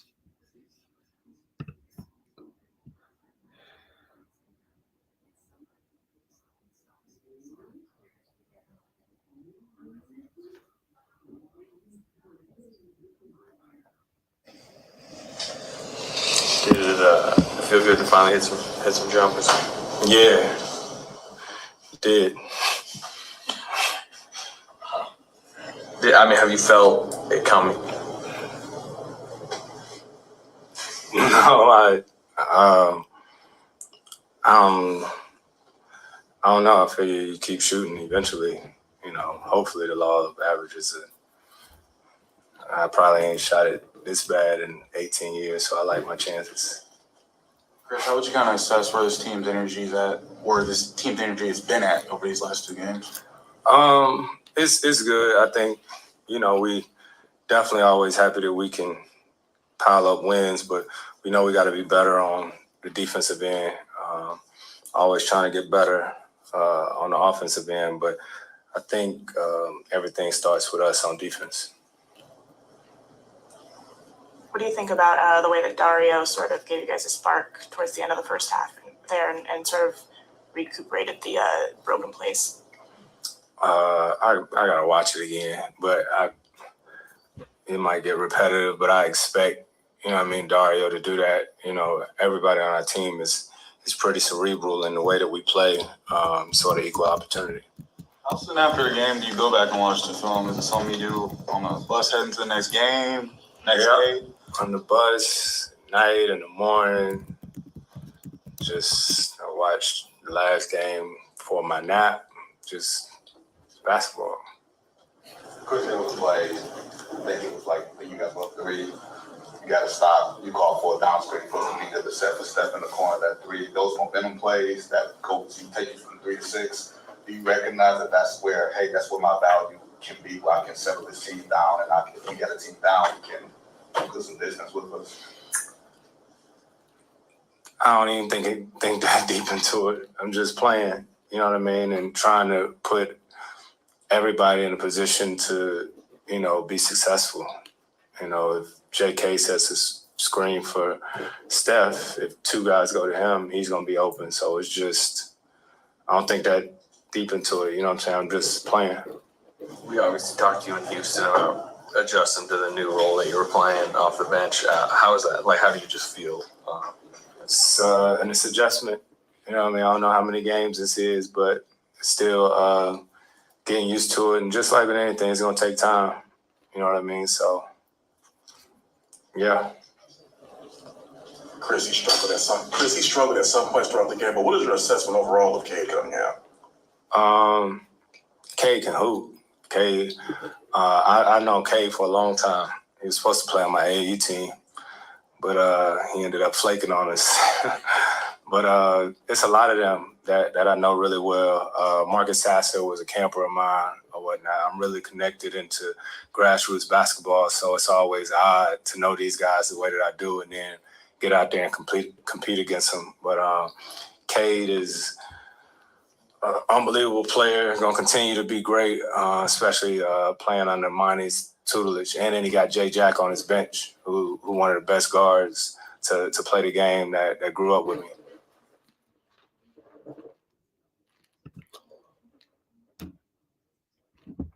I guess we did hear the whole thing. So we heard Chris Paul twice. My bad. Eating my leftover unlucky popcorn from last night. Let's see if NBA had any other interviews uploaded. Nope.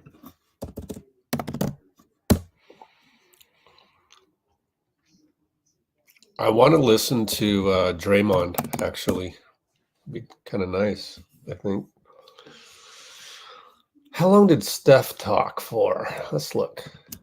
SoundCloud. See if they uploaded it. They haven't uploaded it.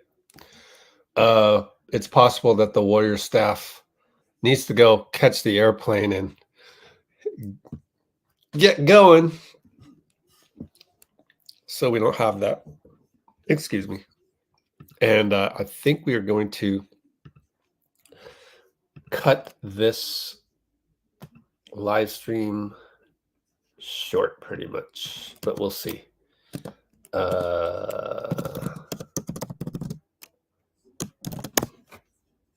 Okay. Go back here. Okay. So let's listen to Draymond and see what's in this one. Draymond Green's going to put on the headset and talk to us. And Draymond, I know it's always special to come home, always even a little more special to come home with a win. Absolutely. This team's been getting at us when we come in this building the last few years. So last year they beat us both games. So it's good to come home, get a win. Then obviously coming off of last night's game where we let one get away. You don't want to start to let a trip spiral in the wrong direction, you know. And so it was important for us to come out and get a win. I don't think, you know, we didn't play a great 48 minutes of basketball, but I think down the stretch, JK and CP and Dario, once again, those guys turned the game for us, and then we were able to come back and close it out. Yeah, you know, it's funny to watch Dario Saric work, and you're a basketball aficionado, a basketball savant. Watching Chris Paul and Saric work, that's like artistry, those guys. And 100% is. And, you know, those guys have a chemistry. I remember talking to CP this summer, and right away, once he found out, like, Dario was our number one target, he was on it. He's like, Dario will be great for us. We can do this and we can do that. And then you can tell their chemistry is there. And teams are starting to game plan for those two guys, you know. So we'll have to go back to the drawing board. We haven't had any practice time in the last 2 weeks. So, you know, we'll go back to the drawing board and figure it all out. But that group has been great for us, especially those two. Feels like we've been on the road for a month. Absolutely. I mean, we have, though. We went home for a day and a half, you know, exactly. And we're right back. Impact. Yeah. Absolutely. But nonetheless, that is the Steph Curry effect when you got a bunch of national TV games, and we're not going to complain about that. You got to take what the schedule gives you. And so I think overall we're doing a pretty good job. You're a Saginaw guy. You're a Michigan guy, and I know the Michigan State guy. I meant Michigan resident. But so tell me a little bit what you see with the Pistons. You grew up watching the Pistons. What do you see with this young team? Well, I see that they're starting to get Detroit Pistons guys again. I'm not sure if that's Asar Thompson or Amen Thompson, but whichever one it is, he's a Detroit Piston guy. You look at a Marcus Sasser, that is a Detroit Piston guy. Isaiah Stewart, a Detroit Piston guy. You know, when you start talking about the history of the Pistons, those are Pistons guys. So what you're starting to see now is they are bringing in Detroit Pistons guys. And, you know, we struggled tonight, and that team is looking a lot better. And then that's also a team that's missing Alec Burks, that's missing Bogdanovich, that was missing Jalen Durant, that's missing Monte Morris. You know, so they're building in the right direction. They brought Mane, who's a great coach in this league, been a great coach for years. Those guys are under the tutelage of my vet, Jared Jack. You know, and so I love what they're building. George David and Troy Weaver and those guys, I love what they're doing, moving this thing in the right direction, and we want to see the Pistons back. Yeah, Jared Jack hit a lot of big shots for the Golden State Warriors. I can tell you that much. Absolutely. Hey, always fun. Go hang out with family and friends. Thank you so much. Thank you. I appreciate it, sir. Draymond Green joining us here tonight. All right. Well, I got to stay on for 6 more minutes for to hit the 4-hour mark. Go here. Check out our awesome Just Us video We'll get to that. Next live, Wednesday, Nuggets. Wednesday, 11/8, 6:45 p.m. Pacific Standard Time, 7 p.m. tip-off versus world champion Nuggets. So be here. Be ready. I'm gonna go to Starbucks again. I need to really, yeah. I'm craving the. I shouldn't crave stuff. We call it. My friends and I call it 3D reality stuff. The Matrix, just like the Matrix, the movie. Remember when the bad guy, what's his name, was like, "Oh, I just want to taste that steak." Or you can know that it's just your environment and you just want to get a fix right then and there. Yeah, I sometimes get caught in the 3D world and I just want my fix of cappuccino. No. Espresso frappuccino. So I'm guilty of that. I am. Oh, well. I'm going to just go do it while we wait for the rest of the content to come through. So in a few hours, I should have all of the post-game video up for you. It's just that we simply don't have it just yet. And it's no big deal because I know the Warriors staff is tired and wanting to get on that plane, get back to the Bay Area. Totally understand. We got overtime in Minnesota. They're getting their money's worth out there. All right, so that's that, guys. I don't think there's anything else. Thanks, everybody.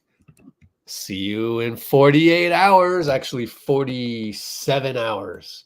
Let's go with the Just Us. Here we go.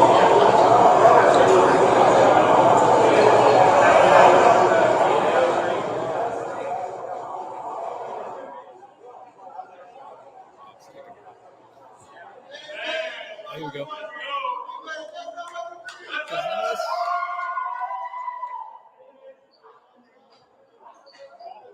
All right, guys. Bye-bye. See you soon.